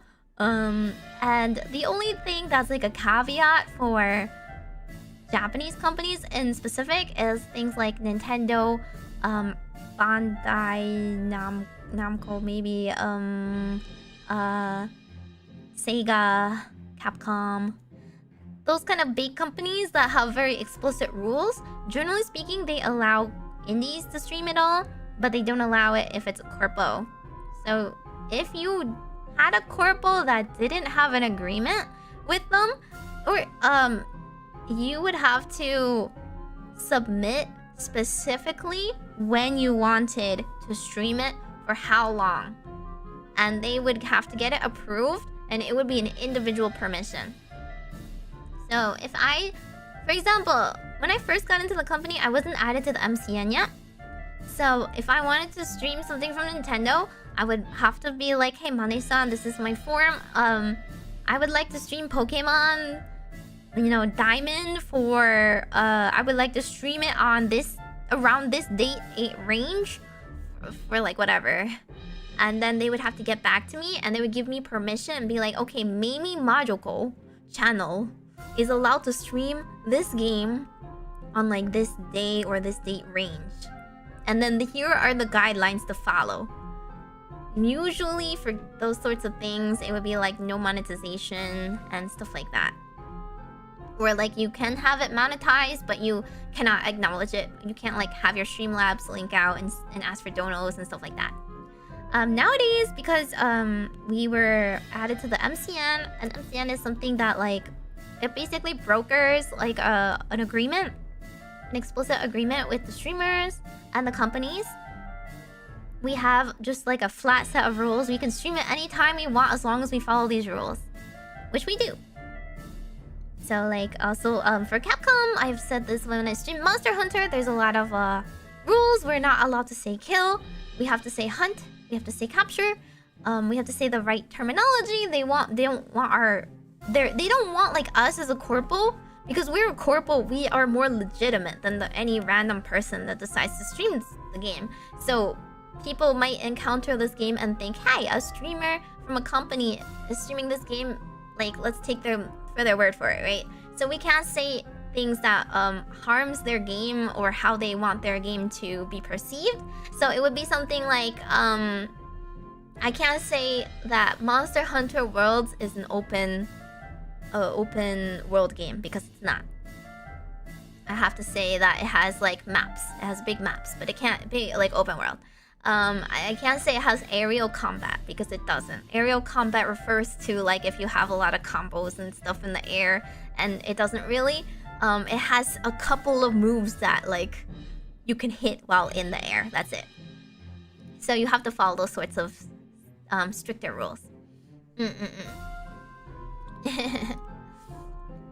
Don't forget the rule. You have to sing along with the food video every time. That's me. I'll still do that. Yeah. Does Kawaii force you to play? Kawaii doesn't force us to do anything, actually. They might heavily suggest it or limit things that are not doing well, but they have never forced me to stream anything. They have heavily suggested I do things. Whether I listen or not is due to my own judgment. They give me their opinion as managers, right? In our monthly meetings, we used to be more frequent. They changed it, but like in our meetings, they go over our stats and they go over what we've streamed and they go over what went well and they give us feedback on what they think we should do that might be good, right? Like in the beginning when I was new, I was completely new to streaming on YouTube and stuff, so they taught me through various meetings how to do better thumbnails. I'm still not very good at graphic design, so my thumbnail work still is not great. But yeah, like for example, they had a lot of input on what makes a better thumbnail, what makes a better stream like title, in what ways to engage the audience a little bit better.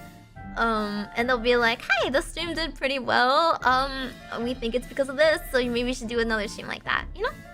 They never really say like, hey, that stream sucked, or hey, you're doing so poorly. Like, they will suggest like, hey, you should like focus on this. They'll also bring back some knowledge, like, hey, some other people streamed this kind of game or did this kind of thing and it worked well for them, so why don't you try it, you know? But it's not like one thing is gonna do well on every single person's channel or anything, so yeah. Have they suggested a game you don't want to play? They've suggested games I haven't played yet. But it was like there will be certain reasons why. A lot of it is because like a lot of their knowledge is based in Japan. Well, like they get to like meetings and they get to hear what is working well for Japanese VTubers more so than English sphere VTubers. So some things just might do better in Japan. Like I know when the shorts meta was very strong, they were like, oh, Suika Game and Q Remastered was doing well for short streamers. I just haven't really gone around to it. I still kind of want to play Q Remastered, but I was also like, I don't know, I'm a little over Suika Game. I don't know, I'm not super good at that. I don't know if it'll be the most interesting game.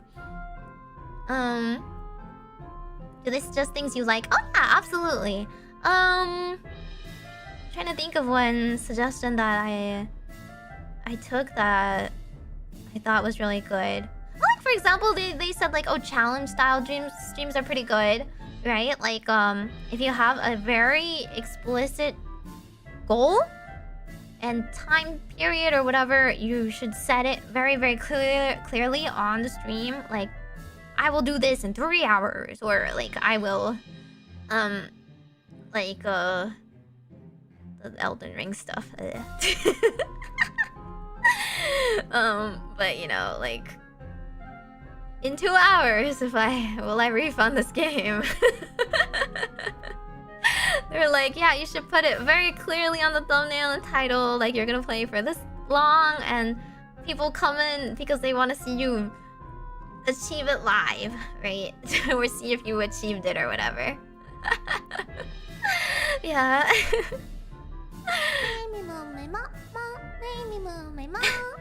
That one archivist, thank you for that. Was so bad. The hat is gone. The world's coming to an end. The hat is too big. You just can't see stuff behind it. Okay. Mario Party, no sleepy stuff now. Mario Party, Paper Mario. Sorry, not Mario Party. Only Sleepy Stump. Yeah. Do they help with scheduling? Tell you to avoid overlaps. There's just a set rules in place to avoid overlaps. They don't really help with scheduling. It's just the only things is we have a joint calendar that we schedule streams on and we see other girls' streams on. If you have something really, really important, you mark it so that other people know that they shouldn't overlap it. But sometimes, like, you can, like, have something on there to let people know that it's coming up, but also that it's okay to overlap it.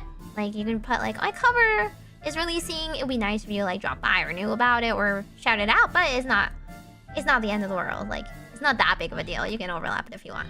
Yeah. But usually overlap just means we can't, like, start a stream, but, like, in around the same time period, like an hour or so before and after. But yeah, it's always like, well, if it's something big happening, then maybe like raid into it. What the heck? Why does everyone want the hat, you guys? Fine, I see how it is. Nobody care me if it only wants the hat. Here, you can have it over here. Happy. Da-da-dong. You get any limitations about drinking streams? No, we actually don't. Drinking is not like illegal or anything. Obviously, to your own discretion. I mean, there are times where, like, if you have some sort of issue, the Mane-san can go in and help you end the stream or whatnot, or handle things, but we don't have any rules about it. Yeah, birthdays, new outfits, stuff that's really big. You can set it yourself as well. If you have an original song, you can put in the calendar, like, you can set it so that nobody overlaps it because it's like a really big deal to you, right? But I had like a birthday marathon, so I didn't set it like that. I was like, it doesn't matter. You don't have to be there when I start or whatever. Just know it's happening all day. Da-da-da-da. Doesn't Twitch have some prohibitions? It's like you can't really, like, you shouldn't promote misuse of it, right? Drinking itself is not illegal. Promoting alcoholism or unsafe practices is bad. Yeah? But yeah.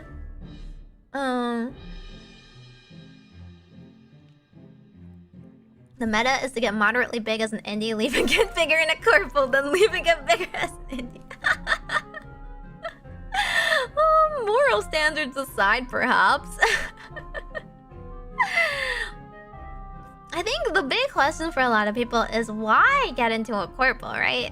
If you're gonna limit yourself like this, and if you're going to lose money and stuff in exchange for joining your corpo, if you were a big indie, why join a corpo at all, right? Well, obviously before the meta was like indies don't really get famous at all, just join a corpo. Join a corpo, and like that's how you get your ticket to being noticed at all, because most people didn't watch indies. Most people didn't care. Or just like, you know, it's hard to... It's even if you do have a very good setup as an indie, say you like can fund everything yourself and you don't need the corpo to do it. Say you kind of know how to stream as an indie. You don't need like management to handhold you on what you should do. Even then, right? Even then, there are lots of benefits for being corpo. But I think a lot of people misunderstand based on what they perceive are like a manager's duties or a corpo's duties, right?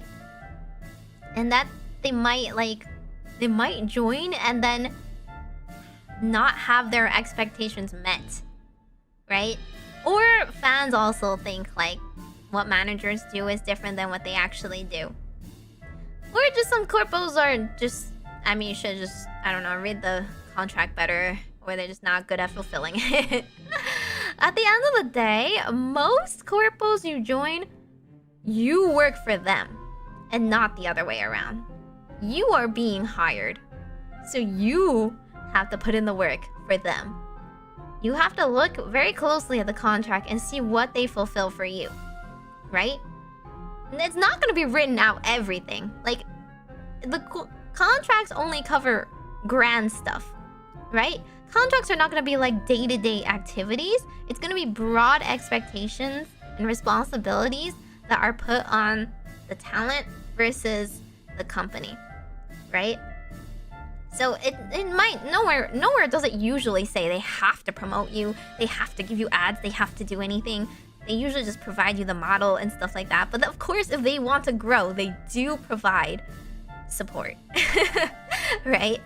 But generally speaking, if you want to be an indie where the corpo works for you, where you get a manager, then you have to look at certain agencies, either like agencies or managers that offer that kind of thing. Because at the end of the day, you are still like given requirements and answering to them, and not the other way around, right?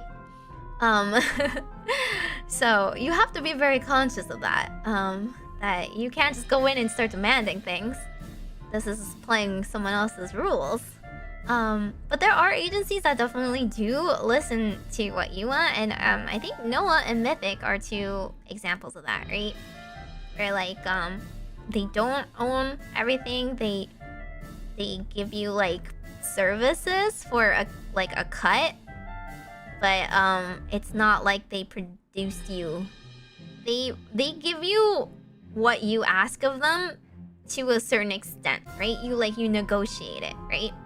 You negotiate like, here is like my expectations and requirements, and they'll be like, okay, we can offer you certain services then for a percentage, or we'll work it out, right? Those are like those kinds of jobs. Managers as well. Managers are not assistants. A lot of people think managers are assistants. They're not. Managers are supposed to be busy doing other things. They're not going to be doing the little stuff for you, right? They're not there to like make sure that they're not there to micromanage you. I mean, if you need micromanaging, perhaps hire an assistant. If you don't want micromanaging, I mean, there are some managers that might also just have a bad managerial style for you. But like, managers are usually very busy like handling bigger picture stuff than what your day-to-day activities are like. So it's up to you to do your side of things, like putting up waiting rooms and schedules and streams and handling your stuff. Managers supposed to be doing stuff like they're supposed to like make sure the whole company is like the branding is getting out there, they're networking, they're scheduling bigger events, you know, whatever is promoting the brand as a whole, not beholden to you, the individual. But if you ask for things, they do also handle things, right? For example, like commissioning Japanese artists. They handle a lot of that because we aren't able to do that. We don't speak Japanese. Or we need the corporate to be a middleman in certain commissions and all. Oh my god, so true. Why ungloved hand cams weren't allowed for so long in Kawaii? Privacy reasons mostly. Privacy and the fact that like when you join Kawaii, you don't want to ruin immersion, you know? We do want to be that kind of VTuber. You are allowed to risk your own privacy and do fingerless gloves or just ungloved if you really want to. Most of us just choose not to. That's a choice. Most things are just for privacy reasons. Yeah. You have to have experience to get into corpos. Not really, actually. But it depends. Hi, she. Hello. Meow. Welcome, Raiders. Hope you guys had fun today. Hope you guys had fun with she. Hello. Hi. Yeah, see, as I was saying, she is one of those that is completely up to her. She does not want to do hand counts, or if she would, it would be gloved or whatever. That's completely up to us. Privacy reasons, you gotta respect it, right? We're VTubers. Like, it's not like we should be expected to do certain things just because, like, I don't know, just because other VTubers do it, or just because, like, the like viewers want it, right? It's not like against the rules or anything. I'm allergic to hands. I can't do hand cams. Yeah, I just prefer to keep it gloved. Tiny doll hands. I know, her tiny doll hands will break. Thanks for the raid dolls. For those who don't know me, I am Production Kawaii, latest generation and last generation of Amira. Little fortune-telling witch, Majokko Meimi desu. Hello. We're talking about indie versus Corpo VTubing. And a lot of people have a lot of questions. So if you guys have questions, feel free. Might have explained some already though. Shut up. First time here. Alrighty. Yeah, we have no rules about zapping you guys in chat. I guess we do have one rule on Twitter. We're not allowed to block people unless they're bots. We mute them instead. But we can ban you guys when we want. Corporate VTuber managers and indie VTuber manager are quite different. Since corporate VTuber manager hired by the corporation, while indie hiring a manager is quite different. Yes. So like, if you hire someone, it's literally they're working for you, right? Why do you need a manager in the first place? You as a person want to offload certain responsibilities to that manager, and then you should look at what that manager is capable of, right? What their qualifications are. Are they bilingual and you want their bilingual services? Do they have any prior experience in this field and you want their feedback? Do you want them to network for you and utilize their existing network? If not, they're probably an assistant. And this is something I really want to like clarify. If you want them to do stuff like tell you to remind you to do things, do your thumbnails for you, come up with like, you know, babysit you, that's an assistant. That's not a manager. Maybe that's a life manager, I don't know. But generally speaking, you should be hiring a manager or only look into a manager if you want like the big picture brand stuff to be looked at, right? Otherwise, I don't know, you make a lot of money and you just want to offload that into someone else. If you make a lot of money, you don't want to be spending time away from streaming or away from the activity that makes you money. Then yes, you hire as many people to take care of that for you as possible, right? If that money could be spent resting and streaming and making money, then hire someone else to do that stuff. Hire the editors, hire the thumbnail people, hire the graphic designers, whatever, right? Yes, Yes, if that money makes sense to you, do it, right? But like, if you are not making money, I don't think a manager will help you. I really don't think so. You can get like feedback for sure. Feedback, and stuff like that. Or maybe commission based. Maybe a very small like commission based, so that the manager is like motivated to help work for you, right? That's a mom? Yeah, exactly. It's a secretary, it's an assistant, right? Yeah, but what a manager should be doing is like coming up with bigger picture stuff for your channel that you might not have thought about or don't have the time to handle. Like, hey, you're so busy streaming and doing what you're doing best at, you're not that good at this stuff. I'm gonna reach out to people in the industry or somebody that you might want to collab with, or like some event. Let's arrange an event and I'll handle all the behind the scenes stuff.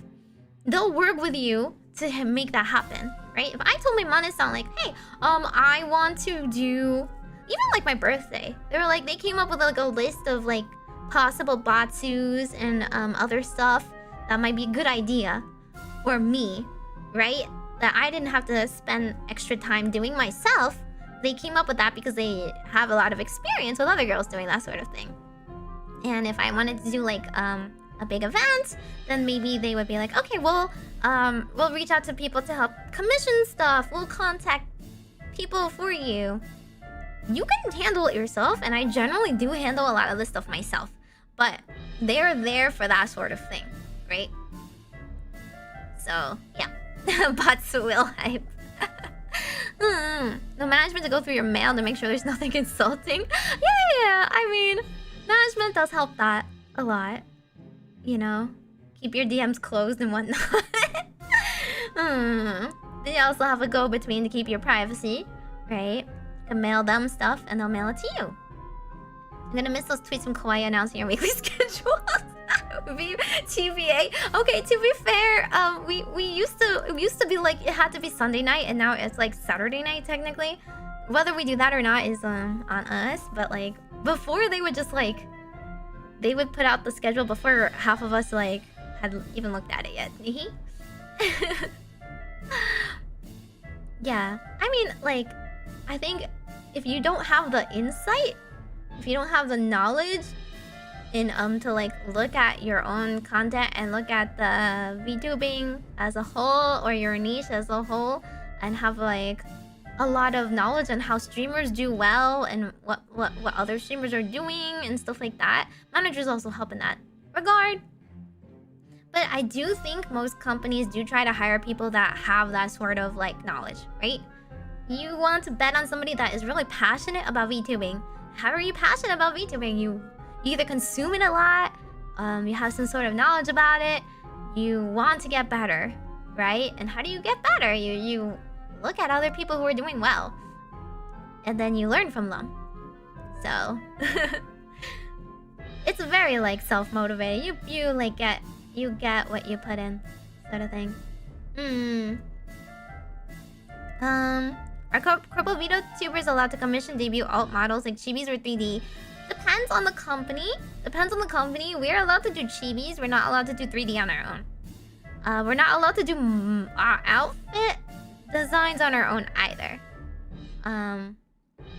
That is gated behind incentives. Well, the incentives don't exist anymore, so we can do whatever we want if we're indie. Well, yeah, we could get a chibi model or a 3D chibi model ourselves if we so wanted. They moved it a day early so you get it on time? What do you mean? Oh, the schedule. Well, yeah, we were just supposed to do it Saturday night instead, so make it on time. Reina forgot about schedule. She's still during the Golem game. Nah. Sometimes our Mane-san that handles the schedule is just late as well. Definitely not drinking mold water, am I right? It was pretty funny. No, actually, they messaged us of like, they're like, I'm sorry, I'm gonna get it late or whatever. Do indie VTubers need a weekly schedule?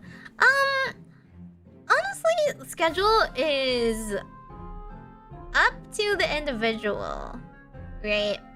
I don't think that the schedule is necessary unless like you have no idea what's coming.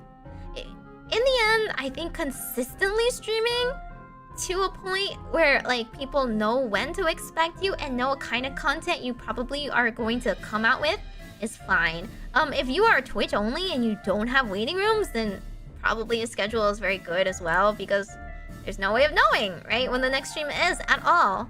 YouTube, like, I think waiting room is just more important. You get that instant, like, okay, overview their channel, waiting rooms are coming up. You can see generally what the content is. I've been trying to keep it pretty consistent. My like 1 hour or 2 hours off from my normal schedule, depending on how much grass touching I need to do that day for which commissions. Generally people will want to like know ahead of time for a big stream that they really want to make, right? But if they're like regulars, then they'll pop in. And if they're not, then they might like be like, hey, it's like I'm just watching around on YouTube. I'm like, I think this person usually streams at this time. Let's see if they're on right now, you know? It's better to do that, right? Rather than like streaming all over the place and being unpredictable. I think it's good. I think the schedule is like not a bad thing. It's always gonna help you, but like I do think like as long as you communicate in some fashion, like waiting rooms ahead of time that streams are coming up that people should watch out for, then yes, that's a little bit more important. They won't allow you to design them. Are assist free reign then? Oh, you can design them. No. If it's like a new model, then yes, we can like design our outfit, whatever we want. But we have to earn that right, you know, to get that new model is all.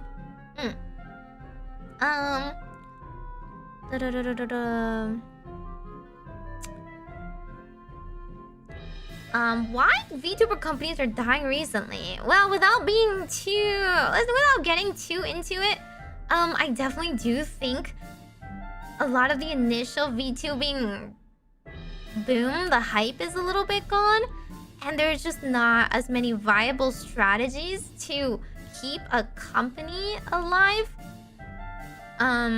Just because of the vast amount of upfront and like operational costs it takes to run a company, and also just like I think because VTubers nowadays expect a lot more from a company, if that makes sense. Before, just being in a company was just a net positive, put you ahead of everybody else, so you want to join a company no matter what the terms were. Nowadays, people are going to look at the company's terms and be like, I want more, right? This doesn't seem worth it to me. I get an initial investment period, I get the model and stuff up front, I get some debut costs, but like to keep it running, like why should I stay with your company, right? When I could more affordably get it myself nowadays. It is more affordable to just be indie. Before it was super expensive. Nowadays it's like you can just debut with like very, very cheap stuff, right? You can just stream with like a pre-made model or buy a cheap model off of booth or something like that. So a lot of people demand more for companies, and the more companies can provide, the less they're intaking. And so if it's not viable long term, then it makes sense. Unless it's a passion project, why should they keep it going, right? But I don't know if that's the case for every company. So I can't really speak more about that. What do you mean? What do you think? We're not talking about my hat, guys. Yeah, it is very oversaturated in the market. It's very competitive, and then a lot of people. I do think there's like two things. One is that like a little bit of it has been like a lot of people have either found like the few people they really want to watch, right? Or a lot of people have like left without a lot of new people joining into the community, right? I do think VTubers really need to reach out and expand beyond the existing fan base. But there's just so much like variety in VTubing now. It's hard to like have an entry point for a lot of people to get into it, because it does have a very different culture to it and fandom to it than a lot of other things. Like not really just like any other YouTuber or any other streamer, right? There's still like a lot of things that are VTuber specific that people need to like kind of jive with as a fan to really get into it. I also do think a lot of VTubers coming in and out of the hobby has made some fans disillusioned, you know? Honestly, I understand this because I'm a longtime J-pop idol fan. I've seen so many of my favorite oshis like graduate over the years. I am a little numb to it, so even if I oshi certain groups, like it's not like I will live and die for them anymore. I just like I just support them, right? And like that inevitably passed on to the fans of VTubers who have seen their idols come and go, and they feel that firsthand as well. And it's not even like the celebrities were like, hey, I know the girl graduated, but at least she like got married, or she got into fashion, she got a job, she's like, or she's still on like TV shows and stuff like that, she's still living her best life. Like a lot of VTubers just vanish, and it really sucks. And a lot of VTubers also like, I don't know, like you don't really know how serious they are gonna be about it, right? When they get into it. So it is a little bit of a investment risk in your emotions there. Who is your oshis? In terms of idols? In terms of J-pop idols? I really liked I liked Keyakizaka 46. There is a girl called Hirate. No, I don't think anybody knows it. Techi, is her nickname, but yeah.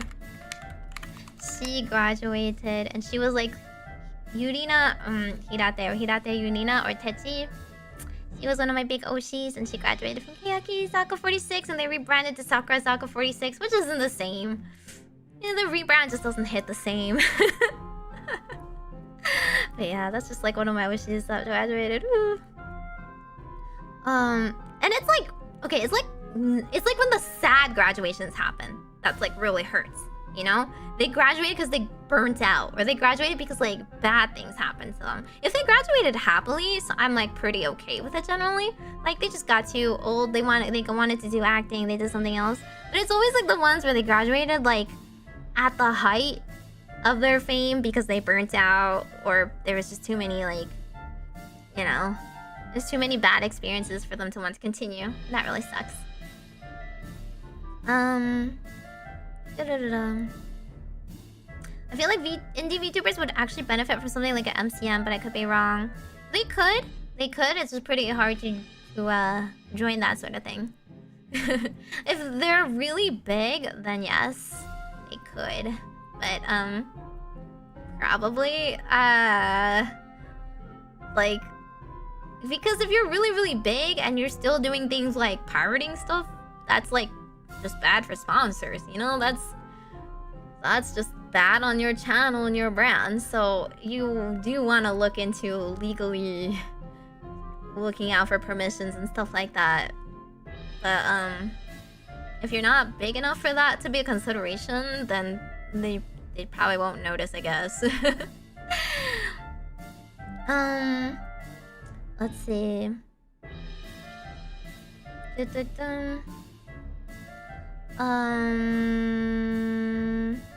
Without going into details, various events this year forced me to take a break from the big Corpo VTuber streams, unless I ended up discovering small Corpo VTubers. I do think when people like move on, they tend to look around and see like, you know, that's like the period of time where like fans are transitioning to new people. That could happen, but like that's just not consistent enough, right? To sustain viewership. I do think we need to like breach into new things in order to be a more sustainable fan base, I guess, community or whatnot. But yeah, a lot of indies start as PNG tubers. Yeah, you can start as anything as an indie. You know, it's not like it's unviable. Things like a big debut in a corpo and whatnot, it helps you. It helps you like start at the starting line so much further ahead. But it's not really a guarantee anymore, right? And that's like the drawback of being a corpo. If you're locked in a corpo and you got all the benefits from it from the start, then a lot of people do get disillusioned and they're just locked in the contract. By the way, I would say contracts are usually a year, but there are different circumstances for every corpo. Some corpos can go up to as much as like 3 years at a time. Some corpos could be like much shorter basis where they have an easier termination guidelines. There's always going to be termination guidelines in the contract. Like how can you exit? When would you be able to graduate if you give them enough notice and whatnot before contract, for example?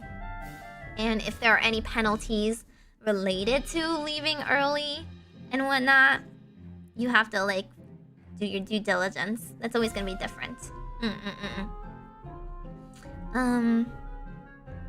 And the word graduation scares us. We become very tempted to speculate who's to blame. Like a certain community was unfortunately blamed. I mean, like,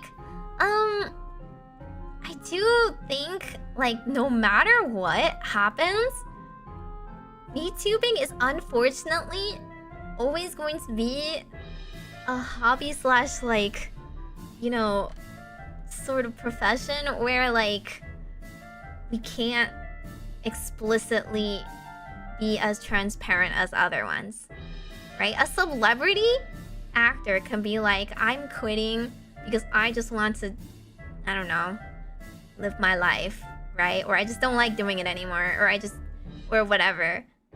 And that's fine. But like VTubers have a lot of stuff that they kind of cannot say. A lot of it because NDA, right? A lot of it is NDA. Like there's just like also just so much privacy concerns. We can't really be like, okay, we're gonna go do this because my profession requires it. Because then like you're like, okay, my profession, what's my profession, right? What's going on there? And what if people find you, right? Unless you really want to be found. What if like people are like, whoa, you wanna climb the corporate ladder in your real job? That means you're a blah blah blah, and you live here and you do whatever, right? It's very hard to be completely transparent, and so because of that, even when VTubers are being honest, there's just a great amount of the fan base that are never gonna believe what they say. They can say everything that is true and honest from their heart, and people are not going to believe it. People are gonna doubt it because they're used to this sort of thing, right? There's always like something being fudged. Even small things. Like when we say we went somewhere or we are somewhere, we never want to say it while we're there. We want to tell you afterwards, after we've already left, right? Small things for our privacy that we can never like completely share, which there is a bit of distance because of that. But at the end of the day, I personally think VTubers should just like keep their audience and fans in mind, right? Do what's best for themselves first, of course, it's their life, but also like try to mitigate it and be as helpful to their fans as possible. And try not to like let them down. Try to leave them on like a good note. They can't really be responsible for how everybody feels though, unfortunately, but like mitigate it as much as possible, right? How long as my contract is okay to ask? I actually don't know if I can say that. I don't think I can say that. NDA generally covers things that are operational. I cannot divulge company secrets, company operations, and I can't like slander them, right? Mostly that sort of thing. I can't say anything explicit.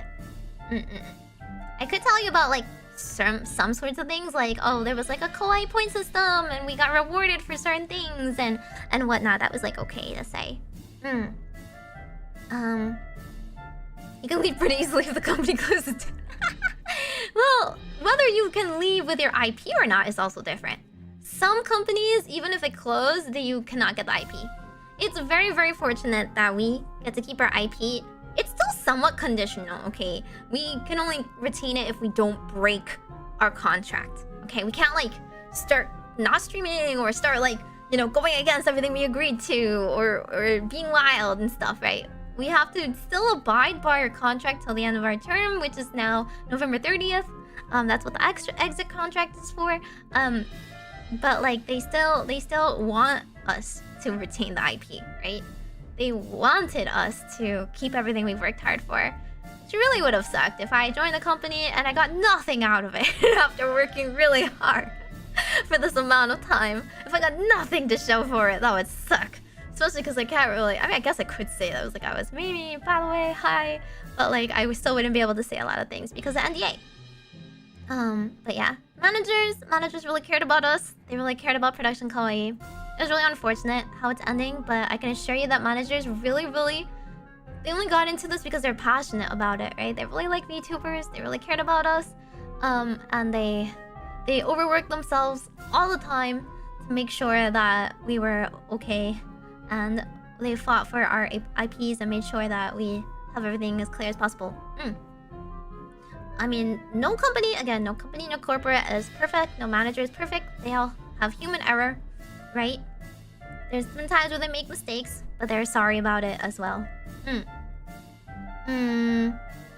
How are some small VTubers with like 10k subscribers are doing it full-time and survive? Well, they probably got there from some sort of circumstances, right? That's not the norm. Basing it on just a couple of them like that is not very good. It's just like YouTubers in general. Some people just get viral. Some people have that it quality. Some people were there at the right time, doing the right thing, and they keep doing it, right? But it's pretty hard to bet on that. If you, as an indie, are willing to stick it out for passion, and you do want to aim for that, then more power to you. They're very, very smart, hardworking people. I assure you, they're very hardworking.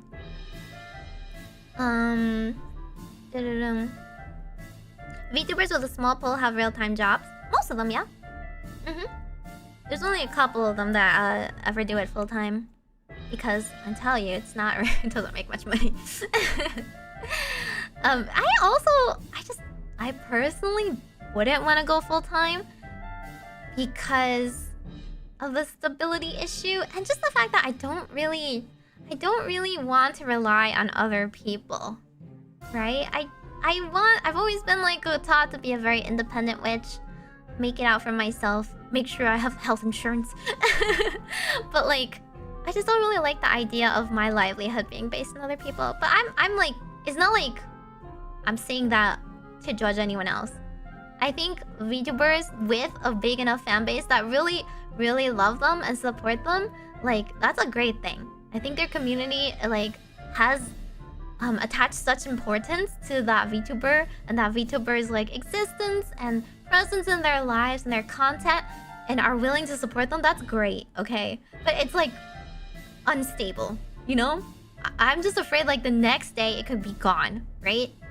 And then what would happen to your future? So I personally don't aim for that. I don't want to do it full-time like that. Yeah, kawaii points were good. We didn't get to use them though. Kawaii points would have been great. Do VTubers prefer a small loyal fanbase or a large casual one? You want a bit of both. I think it's up to preference. If you only ever want a small loyal fanbase, I think here, like if you get into VTubing, you need to make your expectations clear. And you need to you need to make it realistic, right? If you want to do whatever you want to do, have fun, stream to people, and not care about other things, or like it's like a less of a priority, then you should probably stay indie. Unless it's very profitable, you know? Some people do manage to do what they want to do and make a profit off of it. But there's always going to be a sacrifice in trying to grow. And that sacrifice has to be realistic, you know? At the end of the day, you do have to prioritize streaming a lot in your daily life. Like, I literally work and stream. I don't do anything else. And I'm like pretty small, right? Like, if I didn't do this amount, I would be even smaller, right? If you like want to take a lot more time for your personal life, and if you want to just stream games you like versus stream games that might like work, or find new angles to like have like a creative stream or more popular stream or presence, or edit videos or work on side projects or network and stuff like that, that like help increase the chances of a success. It's not even a guarantee in that case, it's increasing the odds, right? You probably should stay indie. But again, people have made it by doing all that, whatever the heck they want. So it's just less likely. Just less percentage is all. Very, very, like, minuscule amount. I don't even think it's a 1%. I think it's smaller than 1% of people that are successful doing that, right? Do I like my IRL job? Do I like being a witch? It's fine. It's not my passion, for sure. If it was my passion, I wouldn't be VTubing. I would say that right now. I don't think anybody that their passion is their real life work, they're gonna put as much into VTubing, you know? Because if at the end of the day, you should be like excited to stream. You should be excited to think of more ideas and spending more times with more time with people and stuff like that, right? I personally don't think it should be something that's like a secondary concern of yours. If you want to truly make it, again, if you just want to stream to friends, go for it. Be an indie, do whatever the heck you want, but don't go into a company. Going into a company is a real job. At the end of the day, it's a real job, has real responsibilities, and you have to be professional about it. What does stream min mean? Oh, stream minimum. Like minimum per week, X amount of times, X amount of hours usually.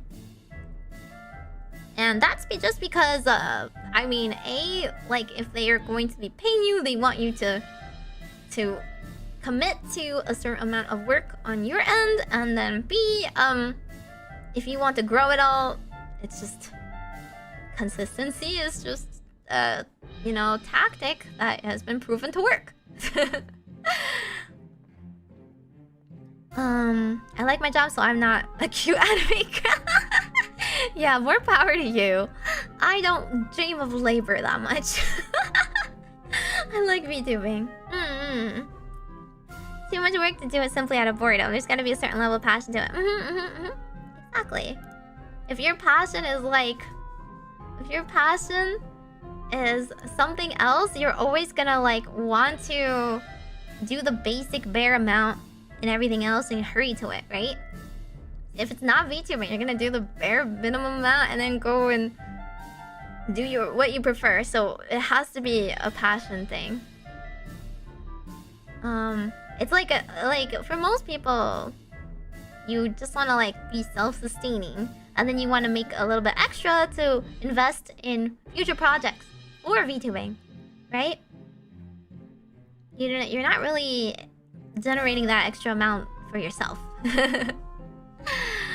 Or like, you know, I mean, if it's like, you can treat yourself, of course. Your mental health and certain activities that you enjoy in your real life also attribute to your stream quality if you're in a good mood and living a good life and have good stories to tell and stuff. But generally speaking, equipment is expensive.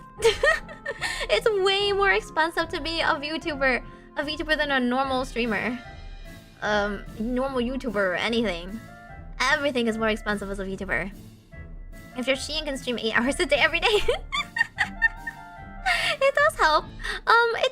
It's not like the guaranteed ticket though. There are people that stream 8 hours every day and don't do well, you know? But definitely consistency does help. If it's a checklist of like, well, how are you growing and what you haven't done yet, you know?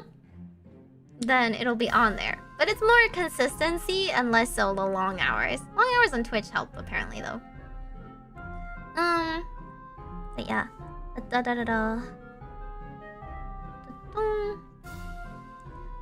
Was there something else I wanted to talk about? I'm trying to think. I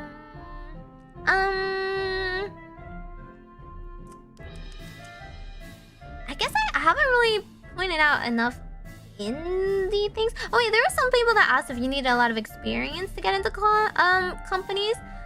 Nowadays you do, because the competition is so stiff. But that was not the case always, and that's not necessarily the case for Kawaii. I feel like Kawaii hires the most small content creators. Kawaii takes a chance on people. Like most of us did not start out anywhere big or anything like that. They don't ask for that sort of thing. They ask for like your experience in certain areas that a good streamer would like be successful with, such as singing or video editing, or you know, your passion and knowledge in the sphere, stuff like that. Oh, thank you for the raid. Welcome raiders. For those you don't know me, until the end of November, I am Production Kawaii, latest generation and last generation Ephemera's little first silhouette Majokko Meimi. That's my hat over there. We're talking about Indieverse, Corpo, VTubing at the moment. Meow meow meow meow. What do you mean about my height, huh? Why is everybody talking about my hat again? Okay, so I feel like there are definitely a couple things that like are pros for indie that we didn't cover, and that is not necessarily always the case, but it's definitely some of the cases nowadays. So like doing things yourself as an indie, right? Of course, pretty difficult. You don't have that support structure built out for you, but what can you do? Well, if their company is not actually offering those things, then yes, stay indie. I think there are a lot of people that do get into corporations without the right mindset. What a company offers you is that starting point and foundation. And a lot of the appeal is starting out with like a generation, right? A group of girls, or I mean guys maybe, that you really like and want to work together towards, right? You have that like collabs, you have the ideas to bounce off each other, motivate each other. There are a lot of people for some reason that join a company and don't want to work together with other people. If you don't really work well with those people, then you already lose so much of the pro in joining a company to begin with, right? I joined Kawaii because I really liked all the girls here. I really like everybody in Ephemera. Ephemera gets along really well. We always come up with group stuff together. We always get excited and support each other and help each other. Our senpais give us a lot of advice and stuff like that. So that was already a huge pro in being in Kawaii and wanting to stay in Kawaii afterwards. But if your group just doesn't like work well together, then no matter what, there's gonna be a little bit of tension. At least be professional, you know, at least be a professional coworker, right? You don't have to be like, you know, love each other if you're just not on the right wavelength and whatnot. Isn't security also a great benefit of a company? Yes, of course. I wouldn't say it's like it helps you. It helps you. But I think as a smart person, you should be able to cover your tracks as an indie too. I just think a lot of people don't realize to what extent they need to be careful about. You know? A lot of things is just like even posting like a picture. It seems so innocuous, and yet, right? Or receiving gifts. It seems so innocuous, but if you don't have someone else checking it or being in between, it can be very dangerous. Yeah, but I think a lot of people are more aware now about how to be private and if they choose to stay private or not. As an indie, that's kind of on them. Do you watch Quiet before you joined? A little bit. I wasn't like a super long-term fan or something. I heard of them for a very long time. Okay. Because I was a VTuber fan, I just wasn't like super hardcore for a while, right? Because I was always an idol fan. I liked idols first and foremost, so I liked singing and dancing content, right? I got interested in VTubers only because I saw they were performing concerts and stuff like that, and doing a lot of song covers, and that was what I was interested in the beginning.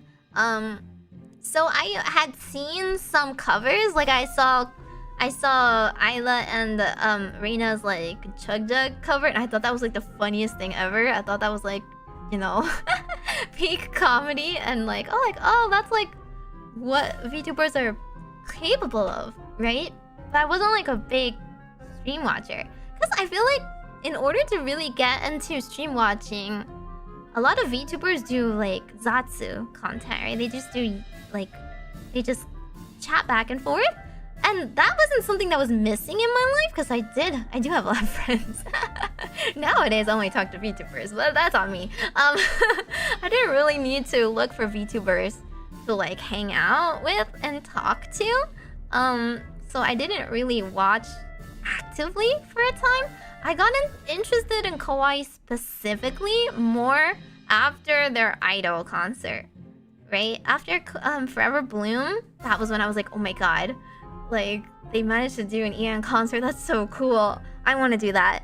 And then I started looking into them more, and I mean, I would say I also like I like Lua a lot. I like Lua a lot because of her voice and singing. I liked Rina because she was just a sweet person, and then I like watched a lot of their ASMR as well.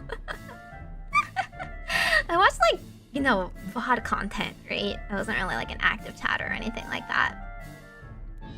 And then I just like looked at their streams for like ideas and stuff. I do obtain freedom on December 1st, 2024. I do. Imagine you heard the recent story about the VTuber got a gift. Yeah, that sounds very scary. But I think like with stories like that getting broadcasted and about people being stalked, like people are just more aware of it. But that has always been happening. That's always been a concern for face streamers, you know? Face streamers have always also faced stalking and stuff like that. So it's very much like you're not aware because you think you're small. It just takes a couple of crazies to risk risk everything. So it's gotta be more careful than usual on the internet nowadays. So I mean, when I first watched I first watched Lily Pichu. I first watched Lily Pichu. That was like my streamer arc. I liked you know, League. It's embarrassing to admit, but I like League. Yeah, so I didn't watch a lot of streamers beforehand other than Lily Pichu. And then other than that, I mostly consumed like video content. That's what most people on YouTube consume, right? Video content, right? We have initiated a new major. Akadol, thank you so much for being a member of the Orbicals for 7 months. So you were burbling before you got this big magic hat. Not for a really long time. No. Just like shortly after the concert and stuff like that. Not like for a super long time. But I liked a lot of her ASMR. That's why when I got in, I specifically asked Lua for a lot of advice on ASMR and stuff like that. I mean, it's not like I didn't ask Nene, but Nene is like too big spender for me. I can't afford it.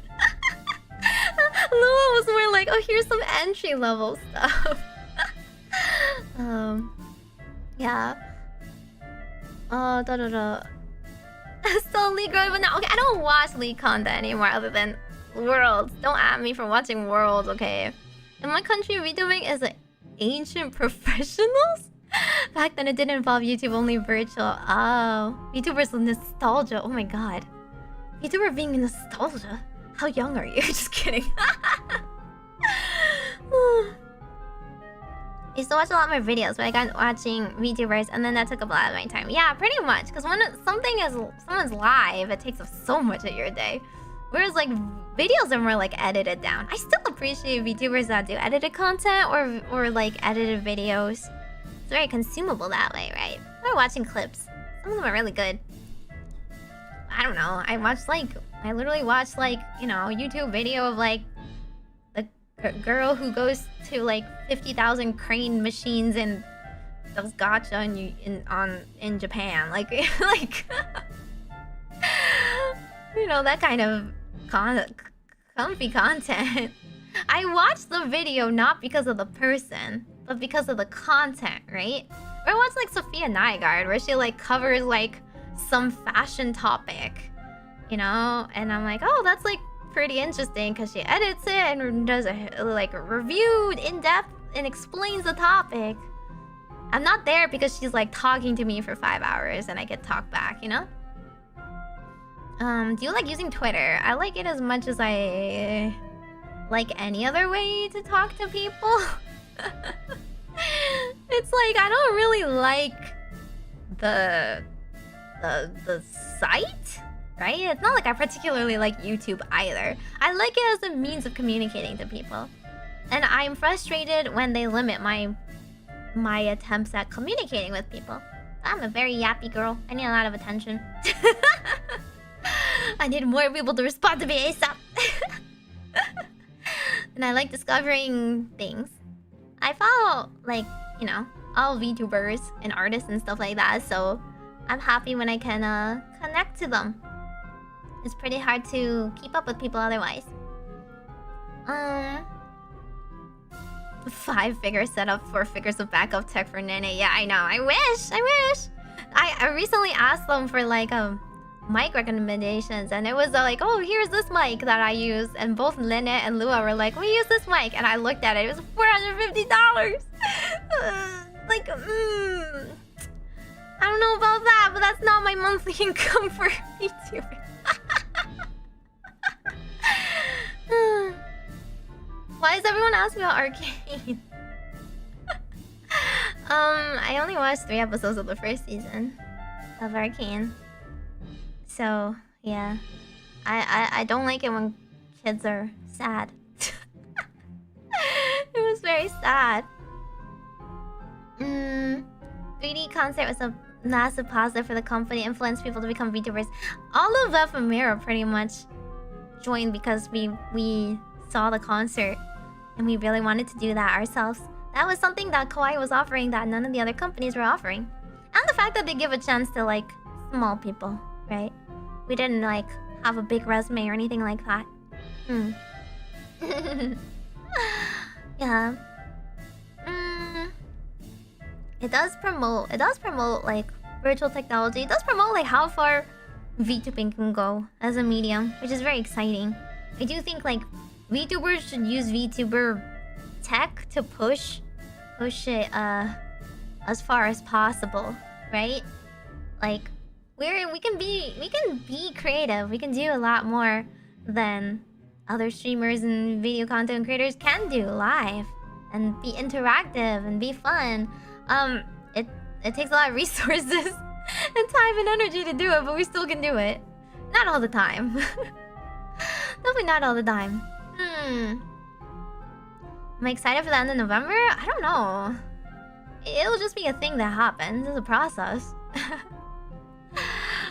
I do want the Doom feeling to go away, if that's what you're asking.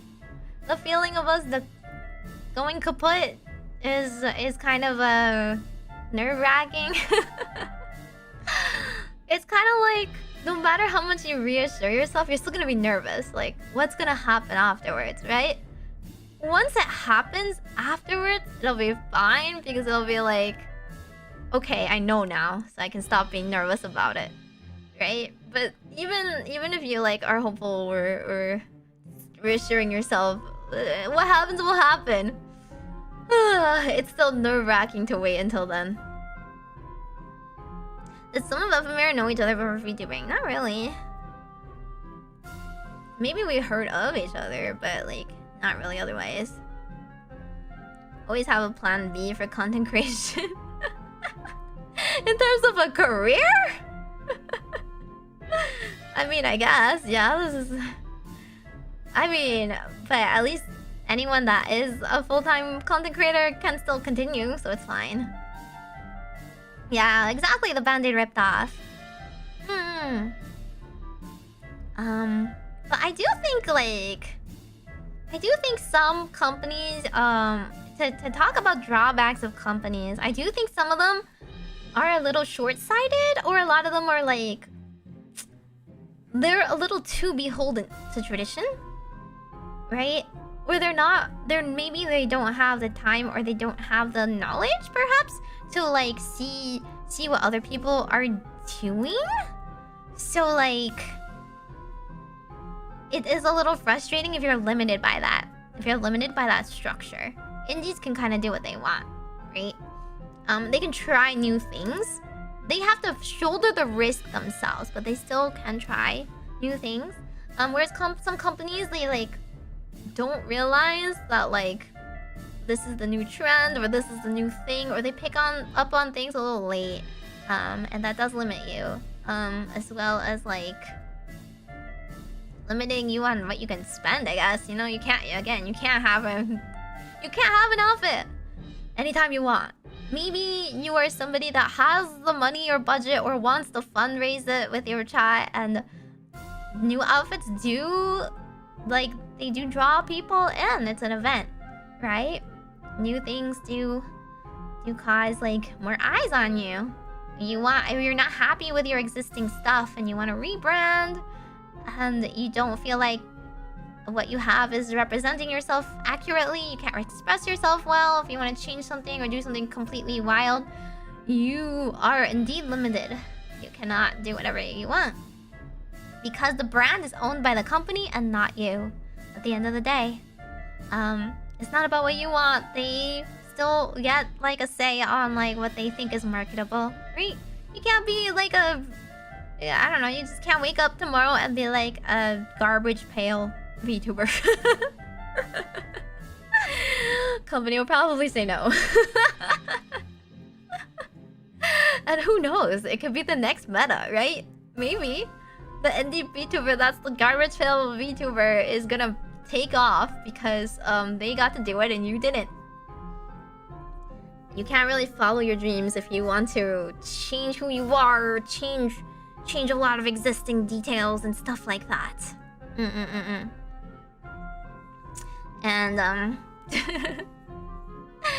do new gens bring in new viewers? They do, but it's one of those investment risks, right? This happens in real life idol groups as well. Existing idol groups don't usually want new gens to be added to them because it does take away from those existing gens. Like, the support gets stretched out, the spotlight gets put on the new girls. But a lot of times in history, idol groups get revived when they get new girls because maybe some of the new girls are popular. But there have also been cases where idol groups get girls added to them and they weren't popular, right? I can say like Hinata Saka 46. This is just an example. They weren't super popular after some time, but they got like a second gen added to them. They rebranded. They got a lot of new eyes. Some of the new gens were like a lot more popular and all. And so their songs kind of took off after that. But at first they weren't like super popular or anything because of it. And then like some existing groups that like exist based on new faces being injected into them also like get a lot of buzz. They get a lot of like attention, media notice, whatnot. They get like new fans to check them out because of it. They're like, hey, I heard they're doing something new. I heard they have new people now. They have a new sound or something like that. It's like their chance to shake things up, Because if you settle into a routine, at the end of the day, you're not going to be attracting new attention that way. It'll be comfy for people that already like what you have. But if you don't shake things up, then new people are just never gonna have a reason to like get into that existing, you know, community because of it.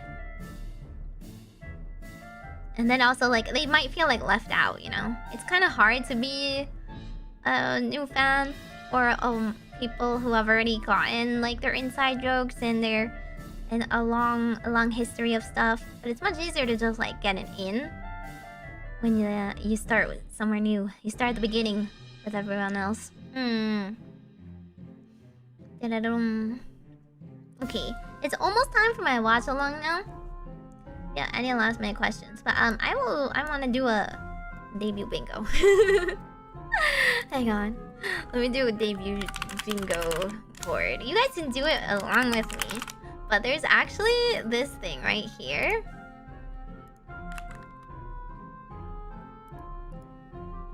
Da-da-da-da.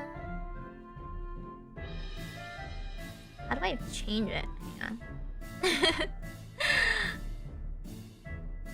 Share clone on a bingo card generator. Okay, let's do this.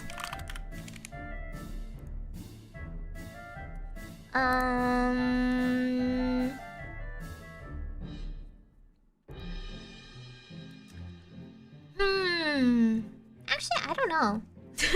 I'm looking at this existing board and it doesn't really have anything I want on it. Let's do...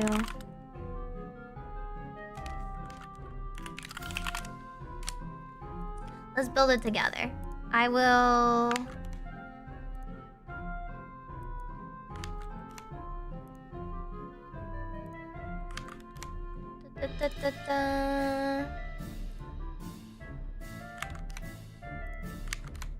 I'm gonna delete some of these.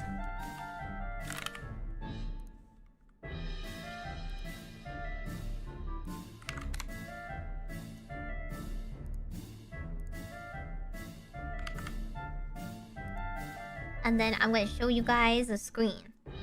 Scuff has to be one, yes. This is like a bingo baker, is what it is. We can make it together. Da-da-da-da-da.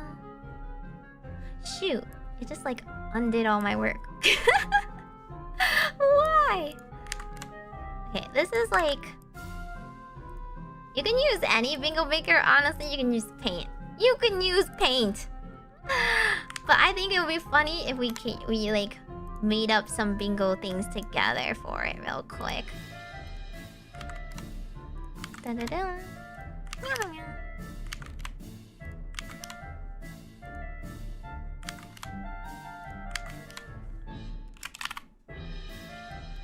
Okay, let me put it on the screen. Da-da-da-da. Forgot to turn on reverb. Why would they turn on reverb? That's only if they sing. Browser. Da-da. Okay.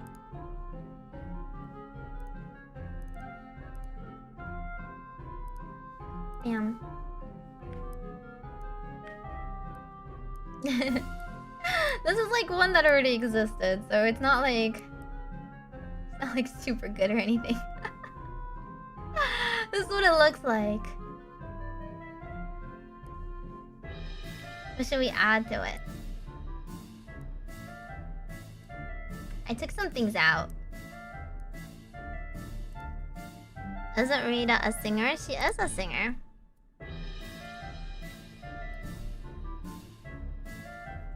You've been working on this 3D model for 3 hours straight? What the heck? I've been streaming for 3 hours straight. What a coincidence! That's in Scuff. That's in Scuff. Okay, this is like the set one, so I'm gonna like mix it up afterwards. We have like 10 minutes. We don't have a lot of time. Accidentally muted? That's like, is my volume good? But hands? Why hands? You think they're gonna hand cam? No, you guys can make it. You guys can make your own.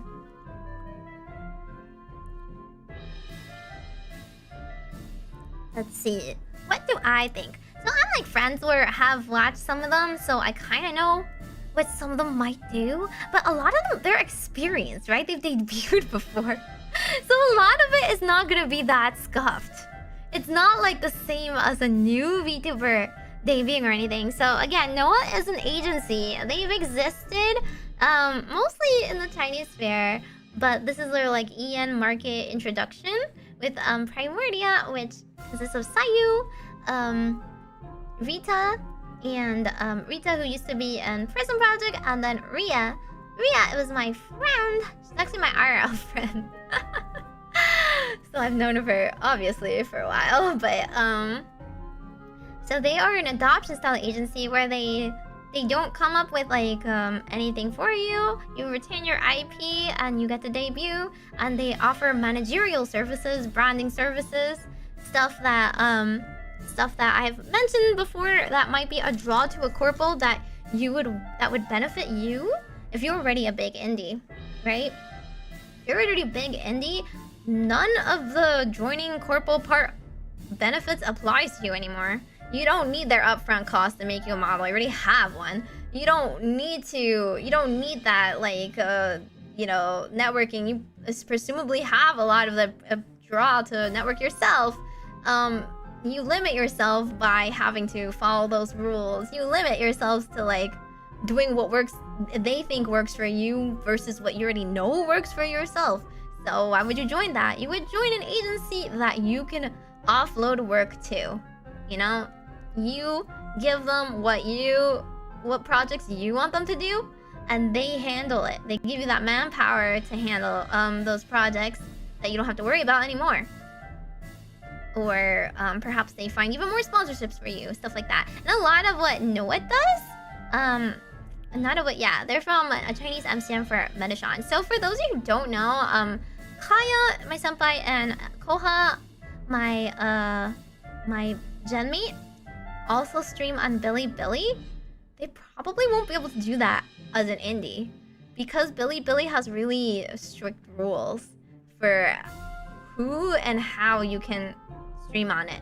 I don't have the specific details, but you would need to like have individual permissions for streams, for example. That's why indies have very, very little means to stream on Bilibili. But being a part of an MCN, being a part of a company with those kinds of ties can get you those permissions. And because they have ties to Hoyoverse, all three of them streams a lot of Hoyoverse games. So it is a net positive for them to be able to both get Bilibili and Hoyoverse ties. So that is a lot of the reason why they wanted to join. Yeah. I will say, I makes a lot of money on Bilibili. So yeah, it can be good because Bilibili really likes foreigners actually. So it's like it can be a net positive if you know how to do it. Anyway, this is for non-Chinese. If you are not Chinese, it will be very difficult for you to use Bilibili.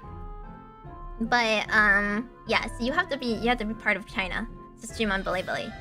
If you are like not part of a corpo. They don't really allow outsiders on it that easily. Again, there's still ways to do it. You just need to like get permissions, and it's kind of roundabout. It's not like just YouTube where you can just stream the next day, right? It's not like Twitch where you can just sign up and do it whenever you want. Yeah. So a lot of people don't realize that, but there's a lot of benefits to joining that they obviously get to reap the benefits of. Let's see. What? I guess I don't know. I'm not sure what they're going to do. I'll just do it really quick. New assets for stream, obviously. Just gonna do it like that. I don't. Will they do the first week schedule? You know, maybe. They already have fan names. That's kind of already something that exists. I personally think they'll do something slightly unconventional. How about like group lore? I guess. Compared to this one, this will be lore video. I think they'll do group lore. That would be pretty interesting. Check or issues? Merch? Oh, you're so right. Merch. Merch is definitely a thing. What else?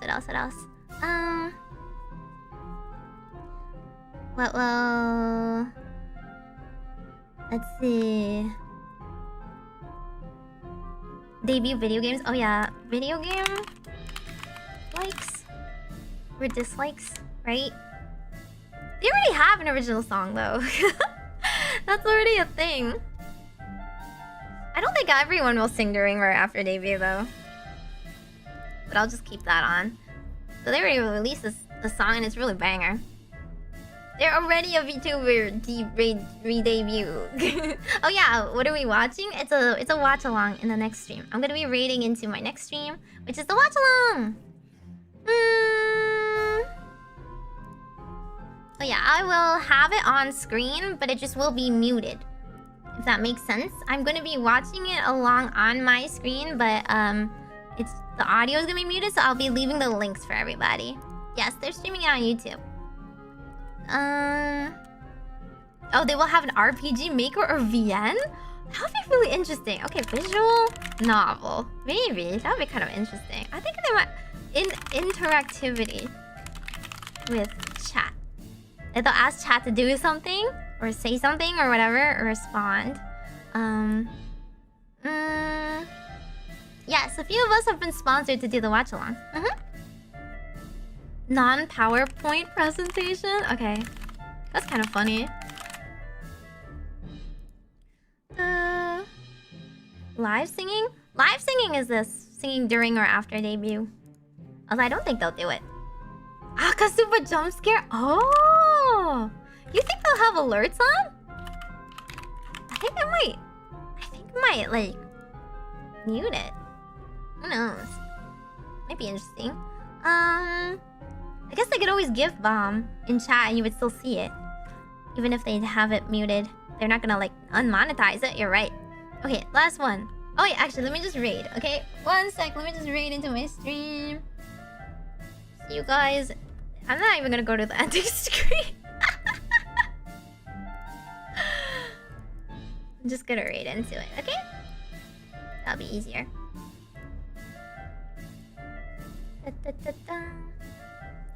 Dude, where's my stream?